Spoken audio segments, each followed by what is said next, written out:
Mega ಸುದ್ದಿ ವಿಶೇಷ ಚರ್ಚಾ ಕಾರ್ಯಕ್ರಮಕ್ಕೆ ಸ್ವಾಗತ. ನಾನು Sampath Vandaru.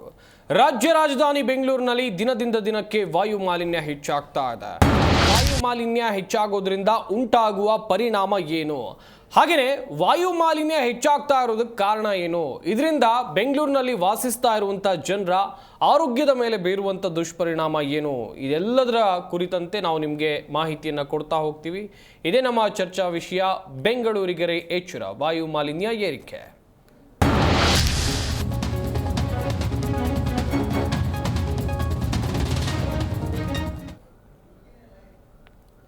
Silicon city, garden city ಅಂತ ಕರೆಸಿಕೊಳ್ಳುವಂತ ನಮ್ಮ ರಾಜ್ಯ ರಾಜಧಾನಿಯಲ್ಲಿ ವಾಸಿಸುವ ಜನರು ಸ್ವಲ್ಪ ಎಚ್ಚರದಿಂದ ಇರಬೇಕು. ಕಾರಣ ಅಂತ ಹೇಳಿದ್ರೆ ವಾಯು ಮಾಲಿನ್ಯ ದಿನದಿಂದ ದಿನಕ್ಕೆ ಏರಿಕೆ ಆಗ್ತಾ ಇದೆ. ಕೆಲವೇ ವರ್ಷದಲ್ಲಿ ಮಾಲಿನ್ಯದಲ್ಲಿ ಟಾಪ್ 1 ಆಗುತ್ತಾ ಹಾಗಾದ್ರೆ ಬೆಂಗಳೂರು? ಆಘಾತಕಾರಿ ವಿಚಾರ, ಆತಂಕಕ್ಕೆ ಒಳಗಾಗುವಂತ ವಿಚಾರ ಇದು. ವರ್ಷದಿಂದ ವರ್ಷಕ್ಕೆ ವಾಯು ಮಾಲಿನ್ಯ ಏರಿಕೆ ಆಗ್ತಾ ಇದೆ. ಪ್ರತಿದಿನ 2,000 ವಾಹನಗಳು ರಿಜಿಸ್ಟರ್ ಆಗ್ತಾ ಇದೆ, ನೋಂದಣಿ ಆಗ್ತಾ ಇದೆ. ಬೆಂಗಳೂರಿನಲ್ಲಿ ಹೊಸ ವಾಹನಗಳ ಸಂಖ್ಯೆ ಹೆಚ್ಚಳ ಆಗ್ತಾ ಇರುವಂಥದ್ದು. ಪ್ರತಿ ತಿಂಗಳು ಗಮನಿಸಬೇಕು ವೀಕ್ಷಕರೇ, 60,000 ಹೊಸ ವಾಹನಗಳು ರೋಡಿಗಿಳಿತಾ ಇವೆ. ಪ್ರತಿ ವರ್ಷ ಹೊಸ ವಾಹನಗಳ ಸಂಖ್ಯೆ 6.5% ಏರಿಕೆ ಆಗ್ತಾ ಇದೆ. ರಾಜ್ಯದಲ್ಲಿ ಪ್ರತಿ ತಿಂಗಳು 1.5 ಲಕ್ಷ ಹೊಸ ವಾಹನಗಳ ನೋಂದಣಿ ಆಗ್ತಾ ಇದೆ. ರಾಜ್ಯದಲ್ಲಿ ನಿತ್ಯ 5,000 ಹೊಸ ವಾಹನಗಳ ನೋಂದಣಿ ಆಗ್ತಾ ಇರುವಂಥದ್ದು. ನಿತ್ಯ ಒಂದು ದಿವಸಕ್ಕೆ 5,000 ಹೊಸ ವಾಹನಗಳ ನೋಂದಣಿ ನಮ್ಮ ರಾಜ್ಯದಲ್ಲಿ ಆಗುತ್ತೆ. ಬೆಂಗಳೂರಿನಲ್ಲಿ ನಿತ್ಯ 2,000ಕ್ಕೂ ಅಧಿಕ ಹೊಸ ವಾಹನಗಳು ರೋಡಿಗಿಳಿತಾ ಇವೆ. ಹೀಗಾಗಿ ಮಾಲಿನ್ಯ ಹೆಚ್ಚಾಗ್ತಾ ಇದೆ. ಎಚ್ಚರ ವಹಿಸಬೇಕಾದಂಥ ಅನಿವಾರ್ಯತೆ ಕೂಡ ಇದೆ. ತುಂಬ ಆಘಾತಕಾರಿ ವಿಚಾರ ಅಂತ ಹೇಳ್ಬೋದು. ಎಸ್, ಈ ಬಗ್ಗೆ ನಾವು ನಿಮಗೆ ಮಾಹಿತಿಯನ್ನು ಕೊಡ್ತಾ ಹೋಗ್ತೀವಿ. ನಮ್ಮ ಸ್ಟುಡಿಯೋದಲ್ಲಿ ಅತಿಥಿಗಳು ಕೂಡ ಜಾಯ್ನ್ ಆಗಿದ್ದಾರೆ. ಮೊದಲನೇದಾಗಿ ಎಚ್ ರಾಜಣ್ಣ, ನಿವೃತ್ತ ಪ್ರಾದೇಶಿಕ ಸಾರಿಗೆ ಅಧಿಕಾರಿಗಳು ನಮ್ಮ ಜೊತೆ ಇದ್ದಾರೆ. ಸರ್ ನಮಸ್ಕಾರ, ಕಾರ್ಯಕ್ರಮಕ್ಕೆ ಸ್ವಾಗತ. ನಮಸ್ತೆ. ಎಸ್ ಸರ್, ಗಮನಿಸಿದ್ರಿ, ನಿಜಕ್ಕೂ ಇದು ಆತಂಕಕಾರಿ ವಿಚಾರ, ಆಘಾತಕಾರಿ ವಿಚಾರ. ಈ ವಾಹನಗಳು ರೋಡಿಗಿಳಿಯೋದ್ರಿಂದಲೇ ವಾಯು ಮಾಲಿನ್ಯ ಹೆಚ್ಚಾಗುತ್ತಾ? ಇದಕ್ಕೆ ಬೇರೆ ಕಾರಣಗಳು ಇವೆ, ಬಟ್ ರೋಡಿಗಿಳಿತಾ ಇರುವಂಥ ವಾಹನಗಳ ಸಂಖ್ಯೆಯನ್ನು ನೋಡಿದರೆ ನೀವೇನು ಹೇಳ್ತೀರಾ ಸರ್? ನಾನು ಇಲಾಖೆಯಲ್ಲಿ 32 ವರ್ಷ ಸೇವೆ ಸಲ್ಲಿಸಿದ್ದೀನಿ. ಓಕೆ. ಈ ಪರಿಸರಕ್ಕೆ ಸಂಬಂಧಪಟ್ಟಂತೆ ಈ ಹೊಗೆ ಒಂದು ವಾಹನಗಳಿಂದ ಉಂಟಾಗ್ತಕ್ಕಂಥ ವಾಯು ಮಾಲಿನ್ಯದ ಬಗ್ಗೆನೂ ಕೂಡ 32 ವರ್ಷಗಳಿಂದಲೂ ಕೂಡ ಇದನ್ನು ಅವಲೋಕಿಸ್ತಾ ಬರ್ತಾ ಇದ್ದೀವಿ. ಇದಕ್ಕೆ ಇಲಾಖೆ ಮತ್ತು ವೈಯಕ್ತಿಕವಾಗಿ ನಮ್ಮದೇ ಆದಂಥ ಒಂದು ಪ್ರಾಮಾಣಿಕ ಪ್ರಯತ್ನಗಳನ್ನು ಕೂಡ ನಾವು ಮಾಡ್ತಾ ಇದ್ದೀವಿ.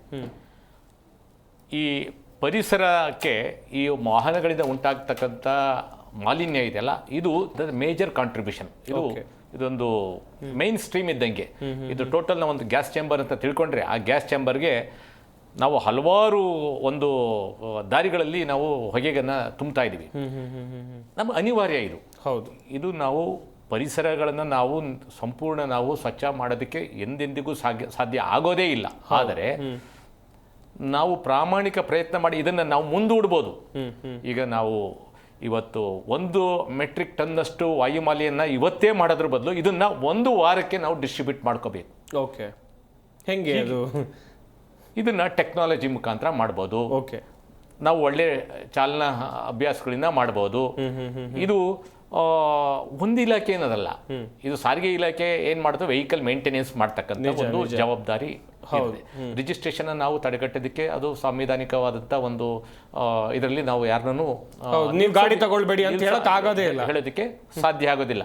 ವೆಹಿಕಲ್ ರಿಜಿಸ್ಟ್ರೇ ಅಂದ್ರೆ ಡೆವಲಪ್ಮೆಂಟು ಮತ್ತು ಪರಿಸರ ಇವೆರಡನ್ನು ಯಾವುದೇ ಕಾರಣದಿಂದ ಜೊತೆಯಲ್ಲಿ ಹೋಗಕ್ಕಾಗಲ್ಲ. ಇದು ಪರಸ್ಪರ ವಿರುದ್ಧವಾದ ದಿಕ್ಕಿನಲ್ಲಿ ಇರೋದ್ರಿಂದ ಇದು ವಿರುದ್ಧ ದಿಕ್ಕಿನಲ್ಲಿ. ಆದರೆ ಈಗ ಪ್ರಮಾಣವನ್ನು ನಾವು ಕಡಿಮೆ ಮಾಡ್ತಾ ಹೋಗ್ಬೇಕೇ ಹೊರತು ಇದನ್ನ ಝೀರೋ ಮಾಡೋದಕ್ಕೆ ಸದ್ಯದ ಸ್ಥಿತಿಯಲ್ಲಿ ಸಾಧ್ಯ ಆಗಲ್ಲ. ಆದರೆ ಟೆಕ್ನಾಲಜಿ ಏನು ಇವತ್ತು ತಂತ್ರಜ್ಞಾನಗಳನ್ನು ಉಪಯೋಗಿಸಿ ಹೊಸ ಹೊಸ ಆವಿಷ್ಕಾರಗಳನ್ನು ನಾವೇನು ಮಾಡ್ತಾ ಇದ್ದೀವಿ, ಆ ಒಂದು ಆವಿಷ್ಕಾರಗಳನ್ನು ನಾವು ಅಳವಡಿಸ್ಕೊಂಡಂಥ ಸಂದರ್ಭದಲ್ಲಿ ಖಂಡಿತವಾಗ್ಲೂ ವಾಯು ಮಾಲಿನ್ಯವನ್ನು, ಈ ವಾಹನಗಳಿಂದ ಉಂಟಾಗ್ತಕ್ಕಂಥ ವಾಯು ಮಾಲಿನ್ಯವನ್ನು 0 ಮಾಡಬಹುದು. ಹೇಗೆ ಅಂತ ಹೇಳ್ತೀನಿ. ಈಗ ಹೈಬ್ರಿಡ್ ವೆಹಿಕಲ್ಸ್ ಬಂದಿದೆ.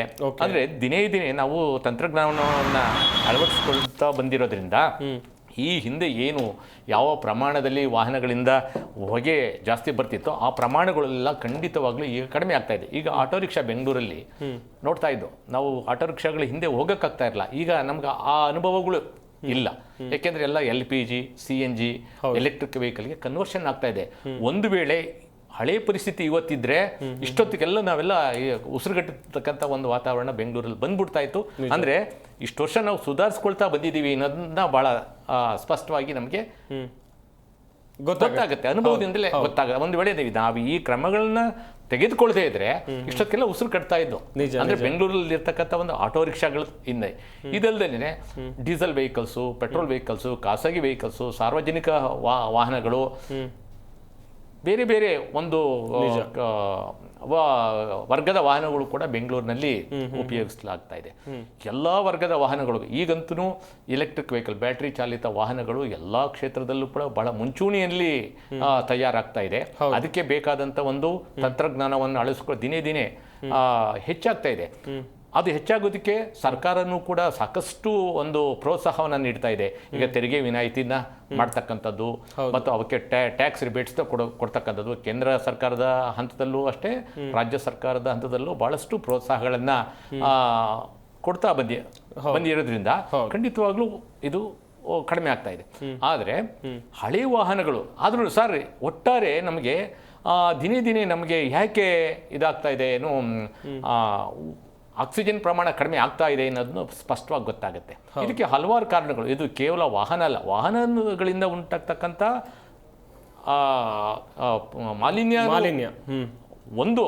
ಆದರೆ ಇದಕ್ಕೆ ಬೇಕಾದಷ್ಟು ಕನ್ಸ್ಟ್ರಕ್ಷನ್ ಆಕ್ಟಿವಿಟೀಸ್ ಇದೆ. ಮತ್ತು ನಮಗೆ ಏನು ಮನುಷ್ಯ ಉಪಯೋಗಿಸ್ತಾನೆ ಕಾರ್ಬನ್ ಡೈಆಕ್ಸೈಡು ಇದನ್ನ ಅಥವಾ ಶಾಖ ಉತ್ಪನ್ನ ಮಾಡ್ತಾನೆ, ಕಾರ್ಬನ್ ಮಾನಾಕ್ಸೈಡ್ ಇರ್ಬೋದು, ಆಕ್ಸೈಡ್ಸ್ ಇರ್ಬೋದು, ಆಕ್ಸೈಡ್ಸ್ ಆಫ್ ನೈಟ್ರೋಜನ್ ಇರ್ಬೋದು, ಮತ್ತು ಸಲ್ಫರ್ ಆಕ್ಸೈಡ್ಸು, ಬೆನ್ಝೀನು, ಇದು ಅಂದರೆ ಫಾಯಿಲ್ಸಿಂದ ಬರ್ತಕ್ಕಂಥ ಎಲ್ಲ ಒಂದು ಮಾರಕವಾದಂಥ ಪೊಲ್ಯೂಟೆಂಟ್ಸ್ ಏನು ಬರ್ತಲ್ಲ, ಇವೆಲ್ಲನೂ ಕೂಡ ನಮ್ಮ ಮೇಲೆ ಮಾರಕ ಆಗ್ತಾ ಇದೆ, ಜೀವನಕ್ಕೆ ತೊಂದರೆ ಆಗ್ತಾ ಇದೆ. ಯಾಕೆ ಅಂತಂದ್ರೆ ವಾಹನಗಳ ಸಂಖ್ಯೆ ಗಣನೀಯವಾಗಿ ಜಾಸ್ತಿ ಆಗ್ತಾ ಇದೆ. ಇಲ್ಲಿ ವಾಹನಗಳ ನಮಗೆ ಟೆಕ್ನಾಲಜಿ ಮುಖಾಂತರ ನಾವು ಪ್ರತಿ ವಾಹನದಿಂದ ಬರ್ತಕ್ಕಂಥ ಮಾಲಿನ್ಯವನ್ನು ಕಡಿಮೆ ಮಾಡ್ತಾ ಇದ್ದೀವಿ. ಆದರೆ ವಾಹನಗಳ ಸಂಖ್ಯೆ ಜಾಸ್ತಿ ಆಗ್ತಾ ಇರೋದ್ರಿಂದ ಜನಸಂಖ್ಯೆ ಜಾಸ್ತಿ ಆಗ್ತಾ ಇದೆ. ವಾಹನಗಳು ಯಾಕೆ ಜಾಸ್ತಿ ಆಗುತ್ತೆ?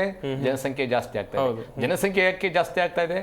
ಎಲ್ಲರೂ ನಾವೊಂದು ನಗರದ ಒಂದು ಮೇಲೆ ಅವಲಂಬನೆ ಜಾಸ್ತಿ ಆಗ್ತಾ ಇದೆ. ಅದಕ್ಕೆ ತಕ್ಕಂತೆ ನಾವು ಬೇಕಾದಂತ ಒಂದು ಇನ್ಫ್ರಾಸ್ಟ್ರಕ್ಚರ್ಸ್ನ ಸವಲತ್ತುಗಳನ್ನು ನಾವು ವೈಜ್ಞಾನಿಕವಾಗಿ ಮಾಡ್ಕೊಂಡಿಲ್ಲ. ಹೌದು. ಇನ್ನೊಂದು ವಿಚಾರ ಸರ್, ಮಾನವನ ಬಯಕೆಗಳು ಅಪರಿಮಿತ ಅಂತ ಹೇಳ್ತಾರೆ. ಓರ್ವ ವ್ಯಕ್ತಿ ನಿತ್ಯ ಆತ ಸಾರಿಗೆ ಸಂಸ್ಥೆಗಳ ಬಸ್ಗಳನ್ನು ಯೂಸ್ ಮಾಡಿಕೊಂಡು ಅಥವಾ ಮೆಟ್ರೋ ಇನ್ಯಾವುದರಲ್ಲೂ ಆಫೀಸ್ಗೆ ಹೋಗ್ತಾ ಇದ್ರೆ ಆತ ನಾನು ಒಂದು ಬೈಕ್ ತಗೊಳ್ಬೇಕು ಅನ್ಕೊಳ್ತಾನೆ, ಆತನು ತಗೊಳ್ತಾನೆ. ಇನ್ನು ಕೆಲವರು ವಿಚಾರಕ್ಕೆ ಬರೋದಾದ್ರೆ 1-2-3 ಕಾರ್ ಇರುತ್ತೆ. ಹೀಗೆ ಈ ವಾಹನಗಳ ಖರೀದಿಯಲ್ಲೂ ಕೂಡ ಒಂದಷ್ಟು ಮಾನದಂಡಗಳು ಬೇಕು ಅಂತ ಅನ್ಸಲ್ವಾ ಸರ್ ನಿಮಗೆ? ಈಗ ನೀವು ಈಗ ಕೈಗಾರಿಕೆಯಲ್ಲಿ ಬೆಳವಣಿಗೆ ಆಗಬೇಕು ಅಂದ್ರೆ ಹೇಗಾಗುತ್ತೆ? ಹೌದು, ನಮಗೆ ಬೆಳವಣಿಗೆ ಬೇಕು ಅಂತೀರಾ, ವಾಹನ ಬೇಡ ಅಂತೀರಾ? ಟ್ರಾನ್ಸ್ಪೋರ್ಟೇಷನ್ ಇಂಪಾರ್ಟೆಂಟ್ ಬೇಕು, ಆದರೆ ಅದನ್ನ ಬಳಕೆ ಮಾಡತಕ್ಕಂಥ ರೀತಿ ನೀತಿಗಳು ನಮಗೆ ಸರಿಯಾಗಿ ಗೊತ್ತಿಲ್ಲ. ಯಾವುದೇ ಆಗಲಿ, ನಾವು ಈ ಮನುಷ್ಯ ಏನಾಗಿದೆ, ನಮ್ಮ ಒಂದು ಯಾವ ಮಟ್ಟದಲ್ಲಿ ಇದ್ರೆ ನಮ್ಗೆಲ್ಲ ಬೇಕು, ನಮಗೆ ವಾಂಟ್ಸ್ ಜಾಸ್ತಿ. ಆದರೆ ಅದನ್ನ ಯಾವ ರೀತಿ ನಾವು ಉಪಯೋಗಿಸಬೇಕು, ಸುರಕ್ಷಿತವಾಗಿ ನಾವು ಉಪಯೋಗಿಸಬೇಕು, ಮತ್ತು ಇದರಿಂದ ಆಗ್ತಕ್ಕಂಥ ಅಡ್ಡ ಪರಿಣಾಮಗಳು ಏನು, ಯಾರ ಮೇಲೆ ಏನಾದರೂ ಆಗಲಿ ನಾನು ಈ ಕ್ಷಣದಲ್ಲಿ ನಾನೇನೋ ಒಂದು ಆನಂದ ಪಡ್ತೀನಿ ಅನ್ನೋ ಒಂದು ಮನೋಭಾವ ಇದಾವಲ್ಲ, ಇದು ಸರಿ ಇಲ್ಲ. ಎಸ್. ಇನ್ನೊಂದು ಕಡೆಯಲ್ಲಿ ಸರ್, ಈಗ ಸ್ಕ್ರ್ಯಾಪ್ ಪಾಲಿಸಿ, ಅದೆಷ್ಟೋ ಹಳೆ ವಾಹನಗಳು ಕೂಡ ರಾಜ್ಯ ರಾಜಧಾನಿ ಬೆಂಗಳೂರು ಸೇರಿದಂತೆ ರಾಜ್ಯಾದ್ಯಂತ ಓಡಾಡ್ತಾ ಇವೆ ಎನ್ನುವುದಾಗಿ ಒಂದಷ್ಟು ಮಾಹಿತಿಗಳು ಹರಿದಾಡ್ತಾ ಇತ್ತು. ಈ ಸ್ಕ್ರ್ಯಾಪ್ ಪಾಲಿಸಿ ಬಗ್ಗೆ ಹೇಳ್ತಾ ಹೋಗೋದಾದ್ರೆ ಸರ್, ಒಂದು ವಾಹನವನ್ನ ಎಷ್ಟು ವರ್ಷಗಳ ಕಾಲ ಉಪಯೋಗಿಸಬಹುದು, ಆ ರೀತಿಯಾದಂಥ ಏನಾದರೂ ಕಾನೂನುಗಳು ನಿಯಮಗಳು ಇವೆಯಾ, ಹೇಗೆ? ಖಂಡಿತವಾಗ್ಲೂ ಕೇಂದ್ರ ಮೋಟಾರ್ ವಾಹನ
ಅದಕ್ಕೆ ಕಾನೂನುಗಳು ಬಂದಿದೆ.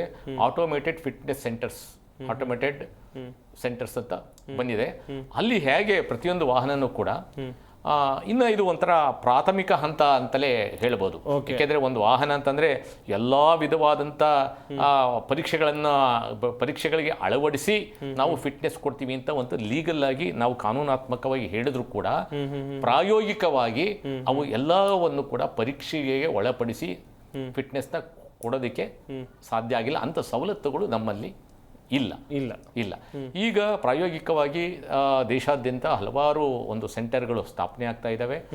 ಆ ಸ್ಥಾಪನೆ ಆಗಿರ್ತಕ್ಕಂಥ ಒಂದು ಕೇಂದ್ರಗಳಲ್ಲಿ ಕೆಲವು ಈಗ ಬ್ರೇಕ್ ಟೆಸ್ಟ್ ಇರ್ಬೋದು, ಸ್ಲಿಪ್ ಟೆಸ್ಟು, ಎಮಿಷನ್ ಟೆಸ್ಟು, ಈ ಇಂಥಕ್ಕಂಥ ಮತ್ತು ಹೆಡ್ಲೈಟ್ ಅಲೈನ್ಮೆಂಟು, ಆಮೇಲೆ ಚಾಸಿನಲ್ಲಿ ಸಂಬಂಧಪಟ್ಟಂತೆ ಇನ್ನು ಕೆಲವು ಎಕ್ವಿಪ್ಮೆಂಟ್ಸು ಎಲ್ಲನೂ ಬೇರೆ ಇಂಪೋರ್ಟ್ ಮಾಡಿಕೊಂಡು ಆ ಯಂತ್ರಗಳು ಕೊಡ್ತಕ್ಕಂಥ ಒಂದು ವರದಿ ಆಧಾರದ ಮೇಲೆ ಆ ವಾಹನ ಫಿಟ್ಟಾ ಇಲ್ವಾ ಅನ್ನೋದನ್ನ ಡಿಸೈಡ್ ಮಾಡಿಬಿಟ್ಟು ಅದಕ್ಕೆ ಫಿಟ್ನೆಸ್ ಸರ್ಟಿಫಿಕೇಟ್ ಇಶ್ಯೂ ಮಾಡ್ತಕ್ಕಂಥ ಒಂದು ಪ್ರಯತ್ನಗಳು ನಡೀತದೆ. ಈಗ ಆಲ್ರೆಡಿ ಪ್ರಾರಂಭ ಆಗಿದೆ. ಹಾಗೆ ಕೆಲವೇ ಪರೀಕ್ಷೆಗಳನ್ನು ಮಾಡೋದ್ರಿಂದ ಒಟ್ಟಾರೆ ವಾಹನ ಸುಸ್ಥಿತಿಯಲ್ಲಿದೆ ಅಂತ ಹೇಳೋದಕ್ಕೆ ಸಾಧ್ಯ ಆಗೋದಿಲ್ಲ.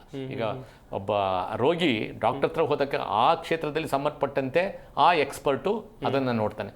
ಈಗ ಒಂದು ವಾಹನ ಅಂದರೆ ಎಷ್ಟು ಇದಿರುತ್ತೆ, ಅವನ್ನೆಲ್ಲನೂ ನಾವು ಯಂತ್ರಗಳ ಮುಖಾಂತರ ಟೆಸ್ಟ್ಗಳ ಮುಖಾಂತರನೇ ನಾವು ಪರೀಕ್ಷೆ ಮಾಡಿ ಕೊಡ್ಬೇಕಂತಂದ್ರೆ ಎಷ್ಟು ಸಮಯ ತೆಗೆದುಕೊಳ್ಳುತ್ತೆ.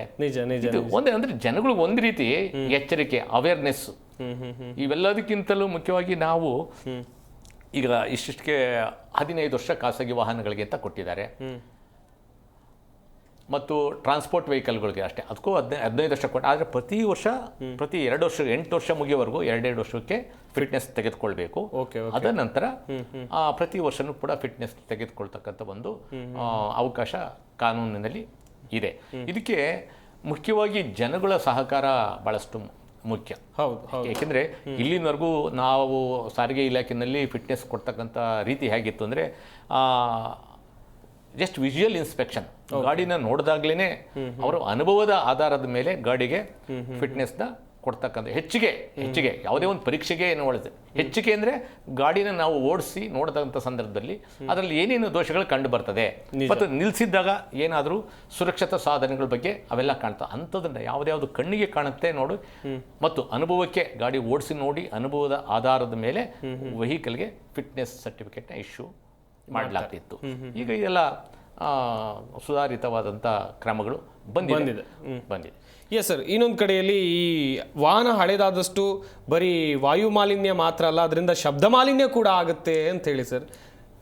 ನಾನು ಅದನ್ನ ಹೇಳಿದೆವು, ಯಾವುದೇ ಒಂದು ಯಂತ್ರ, ವಾಹನ ಇರ್ಬೋದು, ಯಂತ್ರ ಇರ್ಬೋದು, ಮೊದಲು ಪ್ರಾರಂಭದಿಂದ ಹೊಸದಾಗಿ ಉಪಯೋಗಿಸಬೇಕಾದ್ರೆ ಎಫಿಷಿಯನ್ಸಿ ಚೆನ್ನಾಗಿರುತ್ತೆ. ಯಾವುದೇ ಪ್ರಾಡಕ್ಟು, ನೀವು ಮನೆಯಲ್ಲಿರತಕ್ಕ ಒಂದು ಗ್ರೈಂಡರ್ ಮಿಕ್ಸಿ ತಗೊಳ್ಳಿ, ಅಲ್ಲಿಂದ ಹಿಡಿದು ನಿಮ್ಮ ವಾಚು, ಇವನ್ ಮನುಷ್ಯ ಅಲ್ವಾ, ನಾವು ಯೌವನದಲ್ಲಿದ್ದಾಗ ಎಷ್ಟು ಕೆಲಸ ಮಾಡ್ತೀವಿ, ಆದರೆ ಆ ಏಜ್ ಆಗ್ತಾ ನಮ್ಮ ಎಫಿಷಿಯನ್ಸಿ ಕಡಿಮೆ ಆದೇ ಆಗುತ್ತೆ.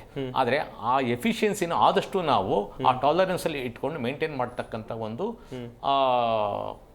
ವಿಧಾನಗಳನ್ನು ರಾಜ್ಯ ಸರ್ಕಾರ ಸಾರಿಗೆ ಇಲಾಖೆ ಮೂಲಕ ಪ್ರಾಮಾಣಿಕವಾಗಿ ಪ್ರಯತ್ನ ಮಾಡುತ್ತೆ.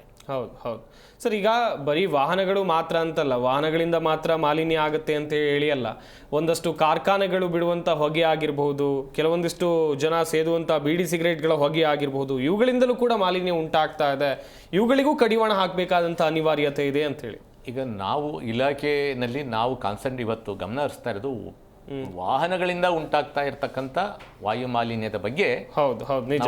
ಇದಲ್ದೇನೆ ಪರಿಸರಕ್ಕೆ ಸಾಕಷ್ಟು ಕಾರ್ಖಾನೆಗಳಿದ್ದಾವೆ. ಮನುಷ್ಯ ಏನೇನು, ಈ ಮಾನವ ನಾವೇನೇನು ಉಪಯೋಗಿಸ್ತೀವಲ್ಲ ಅದೆಲ್ಲನೂ ತ್ಯಾಜ್ಯನೇ. ಅದೆಲ್ಲನೂ ನಾವು ಪರಿಸರಕ್ಕೆ ಯಾವುದೋ ಒಂದು ರೂಪದಲ್ಲಿ, ನಾವು ಗಾಳಿ ರೂಪದಲ್ಲಿ, ನೀರಿನ ರೂಪದಲ್ಲಿ ಅಥವಾ ವಸ್ತು ರೂಪದಲ್ಲಿ ನಾವೆಲ್ಲ ತ್ಯಾಜ್ಯಗಳನ್ನ ಬಿಡ್ತಲೇ ಇರ್ತೀವಿ. ಆ ಎಲ್ಲ ತ್ಯಾಜ್ಯನೂ ಪರಿಸರನ ಸೇರುತ್ತೆ. ಅದರಲ್ಲಿ ಬಹಳಷ್ಟು ಮುಖ್ಯವಾಗಿ ಪ್ರತಿಯೊಂದು ಆ ಕ್ಷೇತ್ರದವರು, ಈಗ ಕಾರ್ಖಾನೆಗಳಿಂದ ಯಾವ ರೀತಿ ನಾವು ಅದರ ಮಿತಿಯನ್ನು ಕಡಿಮೆ ಮಾಡಬೇಕು ಅಂತ ಅವ್ರು ಯೋಚನೆ ಮಾಡಬೇಕು. ವಾಹನಗಳಿಂದ ಉಂಟಾಗ್ತಕ್ಕಂಥ ಒಂದು ಮಾಲಿನ್ಯವನ್ನು ತಡೆಗಟ್ಟೋದಕ್ಕೆ ಸಾರಿಗೆ ಇಲಾಖೆ ಪ್ರಯತ್ನ ಮಾಡಬೇಕು. ಹೌದು ಹೌದು ಹೌದು. ಹೀಗೆ ಪ್ರತಿ ಕ್ಷೇತ್ರದಲ್ಲೂ ಕೂಡ ಇವತ್ತು ಅಗ್ರಿಕಲ್ಚರ್ ಕ್ಷೇತ್ರದಲ್ಲಿ, ವ್ಯವಸಾಯ ಕ್ಷೇತ್ರದಲ್ಲಿ ಎಷ್ಟು ಪರಿಸರಗಳು ಹಾಳಾಗ್ತಾ ಇದೆ. ಹೌದು ಹೌದು. ಈಗ ಆ ರೈತರು ಬೆಂಕಿ ಹಾಕ್ಬಿಡ್ತಾರೆ ಹೊಲಗಳಿಗೆ, ಗದ್ದೆಗಳಿಗೆ, ಕಬ್ಬಿಗೆ ಎಲ್ಲಾನು ಒಂದು ಕಟಾವು ಮಾಡ್ಕೊಂಡು ಹಾಕ್ತಾರೆ, ಬೆಂಕಿ ಹಾಕ್ತಾರೆ. ಅದರಿಂದ ಬಹಳಷ್ಟು ಇವತ್ತು ಡೆಲ್ಲಿ ಸುತ್ತಮುತ್ತ ಆಗ್ತಾ ಇರ್ತಕ್ಕಂಥ ಒಂದು ಪರಿಸರ ವ್ಯತ್ಯಯಗಳನ್ನ ನೋಡಿದಾಗ ಖಂಡಿತ ಆತಂಕ ಆಗ್ತಾ ಇದೆ. ಆಮೇಲೆ ಪೆಸ್ಟಿಸೈಡ್ಸ್ಗಳನ್ನ ಇವತ್ತು ಡ್ರೋನ್ ಮುಖಾಂತರ ವೆಹಿಕಲ್ಗಳಲ್ಲಿ ಎಲ್ಲ ಸ್ಪ್ರೇ ಮಾಡ್ತಾರೆ, ಅದೆಲ್ಲನೂ ಗಾಳಿನಲ್ಲಿ ಸೇರ್ಕೊಳ್ಳುತ್ತೆ. ಹೌದು ಸರ್. ಇದು ಬೆಳೆಗಳಿಗೂ ಹಾನಿ ಮತ್ತೆ ಆರೋಗ್ಯಕ್ಕೂ ಹಾನಿ. ಇದು ಒಂಥರ ಗ್ಲೋಬಲ್ ಇಶ್ಯೂ. ನಿಜ. ಕೇವಲ ಇದು ನಮ್ಮ ಬೆಂಗಳೂರಿಗೆ ಅಂತ ಯಾವುದೋ ಒಂದು ಕಾನ್ಸಂಟ್ರೇಷನ್ ಆಗ್ತಾ ಇದೆ. ನಾವು ಬದುಕಕ್ಕಾಗ್ತಾ ಇಲ್ಲ, ನಾವು ಉಸಿರಾಡಕ್ಕಾಗ್ತಾ ಇಲ್ಲ, ಉಸಿರು ಕಟ್ಟಿದ ವಾತಾವರಣ ಆಗುತ್ತೆ. ಇದನ್ನ ನಾವು ಇಲ್ಲಿ ಬದುಕೋದಿಕ್ಕೆ ಏನೇನು ನಮ್ಮ ಕೈಲಾದಂತ ಒಂದು ವ್ಯವಸ್ಥೆಗಳನ್ನ ಏನೇನನ್ನ ಮಾಡ್ಕೋಬೇಕು ಅನ್ನೋದು ಪ್ರಯತ್ನ ಮಾಡಲೇಬೇಕು. ಇಲ್ಲಾಂದ್ರೆ ನಾವು ಇಲ್ಲಿ ಇರಕ್ ಆಗೋದೇ ಇಲ್ಲ. ಒಂದಲ್ಲ ಒಂದ್ಸಲ ಬೆಂಗಳೂರು ಬಿಟ್ಟು ಆಚೆ ಹೋಗ್ಬೇಕಾಗುತ್ತೆ. Yes yes yes. ಹಾಗೆಯೇ ನಮ್ಮ ಈ ಕಾರ್ಯಕ್ರಮದಲ್ಲಿ ಡಾಕ್ಟರ್ ಪರಿಸರ ಮಂಜು, ಪರಿಸರ ಹೋರಾಟಗಾರರು ಕೂಡ ಜಾಯ್ನ್ ಆಗಿದ್ದಾರೆ. ಸರ್ ನಮಸ್ಕಾರ, ಕಾರ್ಯಕ್ರಮಕ್ಕೆ ಸ್ವಾಗತ. ನಿಜಕ್ಕೂ ಕೂಡ ಆತಂಕಕಾರಿ ವಿಚಾರ ಸರ್. ಪೊಲ್ಯೂಷನ್ ಜಾಸ್ತಿ ಆಗ್ತಾ ಇದೆ, ಮಾಲಿನ್ಯ ಜಾಸ್ತಿ ಆಗ್ತಾ ಇದೆ. ಒಂದ್ ಕಡೆಯಲ್ಲಿ ರೋಡಿಗಿಳಿತಾ ಇರುವಂಥ ವಾಹನಗಳ ಸಂಖ್ಯೆ ದಿನದಿಂದ ದಿನಕ್ಕೆ ಹೆಚ್ಚಾಗ್ತಾ ಇರುವಂಥದ್ದು ಬೆಂಗಳೂರಿನಲ್ಲಿ. ಹಾಗೆಯೇ ಸರ್ ಜೊತೆ ಕೂಡ ನಾನು ವಾಹನಗಳ ವಿಚಾರವಾಗಿ ಮಾತನಾಡ್ತಾ ಇದ್ದೆ. ಇನ್ನೊಂದು ಕಡೆಯಲ್ಲಿ ಕಾರ್ಖಾನೆಗಳಿಂದ ಬರುವಂಥ ಹೊಗೆಗಳು, ಬೇರೆ ಬೇರೆ ರೀತಿಯಾದಂಥ ಮಾಲಿನ್ಯಗಳು ನಮ್ಮ ಪರಿಸರದ ಮೇಲೆ ಎಷ್ಟರ ಮಟ್ಟಿಗೆ ಪರಿಣಾಮವನ್ನು ಬೀರ್ತಾ ಇವೆ ಅಂತೇಳಿ. ಅಂದರೆ ಸರ್ ಇವತ್ತಿನ ದಿನ ಏನಾಗ್ತಿದೆ ಅಂದರೆ, ಬೆಂಗಳೂರಿಗೆ ಎಕ್ಸಾಂಪಲ್ ಬೆಂಗಳೂರೇ ತಗೊಳ್ಳೋಣ ಅಂತ ಹೇಳಿದ್ರೆ, ಬರೀ ಬೆಂಗಳೂರಲ್ಲಿ ಇವತ್ತು ಬೆರಳೆಣಿಕೆ ಅಷ್ಟು ಮರಗಳಾಗ್ತಾ ಇದ್ದಾವೆ. ಆಟದ ಸಾಮಾನು ರೀತಿಯಲ್ಲಿ ನಾವು ಮರಗಳನ್ನು ಉಪಯೋಗಿಸಿ ಬಿಸಾಕುವಂಥ ಪರಿಸ್ಥಿತಿ ಕೊಟ್ಟಿದೆ. ಅಭಿವೃದ್ಧಿ ಅಂತ ಹೇಳಿ ಪರಿಸರದ ನಾಶಕ್ಕೆ ಎಳೆದು ಬಿಟ್ಟಿದ್ದಾರೆ. ಸುಮ್ಮನೆ ನೆಪಕ್ಕೆ ಮಾತ್ರ ಅಭಿವೃದ್ಧಿ ಅಂತ ಹೇಳಿ ಈ ಪರಿಸರಕ್ಕೆ ಧಕ್ಕೆ ಮಾಡುವಂಥ ಪ್ರಯತ್ನ ಕೊಟ್ಟೋಗಿದೆ. ಇವತ್ತು ನಾವು ಉಸಿರಾಟಕ್ಕೆ ನಮಗೆ ಶುದ್ಧವಾದ ಗಾಳಿ ಇಲ್ಲ. ನಾವು ಚಾಲೆಂಜ್ ಮಾಡ್ತೀವಿ, ಯಾವುದಾದ್ರೂ ಅಧಿಕಾರಿಗಳಾಗಿರ್ಬೋದು, ರಾಜಕಾರಣಿಗಳು, ಯಾರೇ ಎಂಥ ಉನ್ನತ ಸ್ಥಾನದಲ್ಲಿರ್ಬೋದು, ನಿಮ್ಮ ಕೈಯಲ್ಲಿ ನಿಜವಾಗ್ಲೂ ಶುದ್ಧವಾದ ಗಾಳಿ, ಶುದ್ಧವಾದ ನಮ್ಮ ಕ್ಲೈಮೇಟನ್ನು ನಿಮ್ಗೆ ಕೊಡೋಕೆ ಸಾಧ್ಯನಾ? ನಮ್ಗೆ ಕೊಡಿ. ಮೂಲಭೂತ ಸೌಕರ್ಯ ನಮ್ಗೇನು ಅವಶ್ಯಕತೆ, ನಾವು ಕಟ್ಟೋ ಟ್ಯಾಕ್ಸಲ್ಲಿ ನಾವು ತಗೊಳ್ತೀನಿ, ಗೊತ್ತಿದೆ. ನೀವು ನಿಮ್ಗೆ ಹೋಗ್ತಾ ಇದ್ರೆ ಶುದ್ಧವಾದ ಗಾಳಿ, ಶುದ್ಧವಾದ ನೀರು, ಶುದ್ಧವಾದ ನಮ್ಮ ಕ್ಲೈಮೇಟನ್ನು ನೀವು ಕ್ರಿಯೇಟ್ ಮಾಡೋಕ್ಕಾಗುತ್ತಾ? ನಿಮ್ಮ ಕೈಯಲ್ಲಿ ಆಗೋದಿಲ್ಲ, ಸಾಧ್ಯನೇ ಇಲ್ಲ. ನಿಮಗೆ ಕೊಡೋಕೆ ಸಾಧ್ಯ ಇದೆ ನಿಮ್ಮ ಕೈಯಲ್ಲಿ, ಯಾರ ಕೈಯಲ್ಲಿ ಕೊಡೋಕ್ಕಾಗಲ್ಲ. ಅದನ್ನ ಮಾಡೋಂಥದ್ದು ಪರಿಸರ. ಅಂತ ಶುದ್ಧವಾದ ಪರಿಸರನ ನಾವು ಹಾಳು ಮಾಡ್ಕೊಬಿಟ್ಟಿದ್ದೀವಿ. ಇವತ್ತು ಎಲ್ಲೇ ಒಂದು ನೀವು ಟಾಪಲ್ಲಿ ಸರ್ ಒಂದು ಬಿಲ್ಡಿಂಗ್ ಮೇಲೆ ಯಾವ್ದಾನ ಒಂದು 10 ಫ್ಲೋರ್ ಬಿಲ್ಡಿಂಗ್ ಮೇಲೆ ಟಾಪಲ್ಲಿ ನಿಂತ್ಕೊಳ್ಳಿ, ಫುಲ್ಲು ಹೊಗೆ. ಮಂಜ್ ಅನ್ಕೋಬೇಕು, ಮಂಜಲ್ಲ ಅದು, ಭಯಾನಕ ಕಾರ್ಕೋಟಕ ವಿಷದ ಗಾಳಿ. ಇವತ್ತು ಅಂತ ಒಂದು ವಸ್ತುಗಳನ್ನ ಸರ್ ಪ್ಲಾಸ್ಟಿಕ್ ಅನ್ನ ಸುಟ್ಟಿ ಕಸರ ರಾಶಿ ಸುಡ್ತಾ ಇರ್ತೀವಿ ಪ್ಲಾಸ್ಟಿಕ್ಗಳನ್ನ. ಹೊಗೆ ಅಂದ್ರೆ ಎಷ್ಟು ವೆಹಿಕಲ್ಸ್ ಅಲ್ಲಿ ಎಷ್ಟು ಹೊಗೆ ಬರುತ್ತೆ. ಆ ವೆಹಿಕಲ್ಸ್ನೆಲ್ಲ ಯಾರು ಸೇವ್ತಾ ಇದೆ ಸರ್? ಮರಗಳು ತಗೋಬೇಕಾಯ್ತಿದ್ದ ಆ ಒಂದು ಹೊಗೆನ ಇವತ್ತು ನಾವು ತಗೋತಾ ಇದೀವಿ. ಇವತ್ತಿನ ಯಾರಾದ್ರೂ ನಿಜವಾದ ಒಬ್ಬ ಆರೋಗ್ಯವಂತ ಯುವಕನನ್ನ ತೋರಿಸಿ ಸರ್. ಯಾರನ್ನಾದ್ರೂ ಬೆಂಗಳೂರಿನಲ್ಲಿ ಇರ್ತಕ್ಕಂಥ ವ್ಯಕ್ತಿಗಳಿಗೆ ಹೇಳ್ತೀನಿ ಸರ್, ಜಿಮ್ಗಳು ಬಾಡ್ಕೊಂಡು ಬಾಡಿಗಳು ಬೆಳೆಸ್ಕೊಂಡಿರ್ತಾರಲ್ಲ ಅವ್ರನ್ನೂ ಕೇಳಿ ಸರ್. ಯಾರನ್ನ ಟೆಸ್ಟ್ ಮಾಡಿ ಆತನಿಗೆ ಶ್ವಾಸಕೋಶದ ಸಮಸ್ಯೆ ಇರುತ್ತೆ, ಲಂಗ್ಸ್ ಡಿಸೀಸ್ ಇರುತ್ತೆ, ಕಿಡ್ನಿ ಸಮಸ್ಯೆ ಇರುತ್ತೆ, ಹಾರ್ಟ್ ಸಮಸ್ಯೆ ಇರುತ್ತೆ, ಮೆನ್ಯೂಟ್ ಪರ್ಸನ್ ಆಫ್ ಒಂದು ಅಟ್ಲೀಸ್ಟ್ % ಆಫ್ ಸಮ್ ಡಿಸೀಸ್ ಅನ್ನೋದೊಂದು ಕೂಡ ಖಂಡಿತವಾಗ್ಲೂ ಅವ್ರಿಗೆ ಇದ್ದೇ ಇರುತ್ತೆ. ಯಾಕಂದ್ರೆ ಇವತ್ತು ನಾವು ಸೇವಿಸ್ತಾ ಇರುವಂತ ಗಾಳಿ ಶುದ್ಧವಾಗಿಲ್ಲ ಸರ್. ಎಲ್ಲ ಕಲುಷಿತವಾಗೋಗಿದೆ, ಹಾಳಾಗೋಗಿರ್ತಕ್ಕ ಇಂಥ ಒಂದು ಗಾಳಿ ನಾವು ಸೇವಿಸ್ತಾ ಇದ್ದೀರಿ. ಇದಕ್ಕೆ ಎಸ್ಪೆಷಲಿ ನಮ್ಮಲ್ಲಿ ಪೊಲ್ಯೂಷನ್ ಜಾಸ್ತಿ ಆಗ್ತಾ ಇದೆ. ಮನುಷ್ಯರ ಪೊಲ್ಯೂಷನ್ಗಿಂತ ವೆಹಿಕಲ್ಸ್ ಪೊಲ್ಯೂಷನ್ ಜಾಸ್ತಿ. ಈಗ ಮಾನವರು ಎಷ್ಟಿದ್ದಾರೆ ಅದಕ್ಕಿಂತ ದುಪ್ಪಟ್ಟಾಗಿ ವೆಹಿಕಲ್ಸ್ ಇದಾವೆ. ಒಂದು ಮನೆಯಲ್ಲಿ ಯಾವಾಗ ಸರ್ ನಮ್ದು ಅವಿಭಕ್ತ ಕುಟುಂಬ, ನಾವು ಅವಿಭಕ್ತ ಕುಟುಂಬಕ್ಕೂ ಮತ್ತೆ ಮೇಟ್ರಿಯಾರ್ಚಿಕಲ್ ಕುಟುಂಬಕ್ಕೂ ನ್ಯೂಕ್ಲಿಯರ್ ಕುಟುಂಬಕ್ಕೂ ಬಹಳಷ್ಟು ವ್ಯತ್ಯಾಸ. ನಮ್ಮಲ್ಲಿ ಯಾವಾಗ ಕುಟುಂಬ ಅಂದ್ರೆ ನಾವೆಲ್ಲ ಅಣ್ಣವ್ರು ಡಾಕ್ಟರ್ ರಾಜ್ಕುಮಾರ್ ಅವ್ರನ್ನ ನಾವು ಇನ್ಸ್ಪಿರೇಷನ್ ಎಲ್ಲಾ ರೀತಿ ತಗೋಬಹುದು. ಎಕ್ಸಾಂಪಲ್ ಸರ್, ಕುಟುಂಬದ ವಿಚಾರ ಬಂದ್ರೆ ಅಣ್ಣವ್ರನ್ನ ತಗೋಬಹುದು. ಅವ್ರ ಕುಟುಂಬ ಎಷ್ಟು ದೊಡ್ಡದು, ಅಷ್ಟು ದೊಡ್ಡ ಕುಟುಂಬ. ಎಲ್ಲ ಕುಟುಂಬದವ್ರು ಸೇರಿ ನಾವು ಹಳ್ಳಿಗಳಲ್ಲಿ ಸರ್ ಒಂದು ಕಾರ್ ಇಟ್ಕೊತಾ ಇದ್ವು, ಒಂದೇ ವೆಹಿಕಲ್ ಇಟ್ಕೊತಾ ಇದ್ವು. ಎಲ್ಲರೂ ಸೇರಿ ನಾವು ಹೋಗ್ಬೇಕು ಬರ್ಬೇಕು ಅಂದ್ರೆ ಕಾರ್ಲಿ ಹೋಗಿ ಬರ್ತಾ ಇದ್ವು.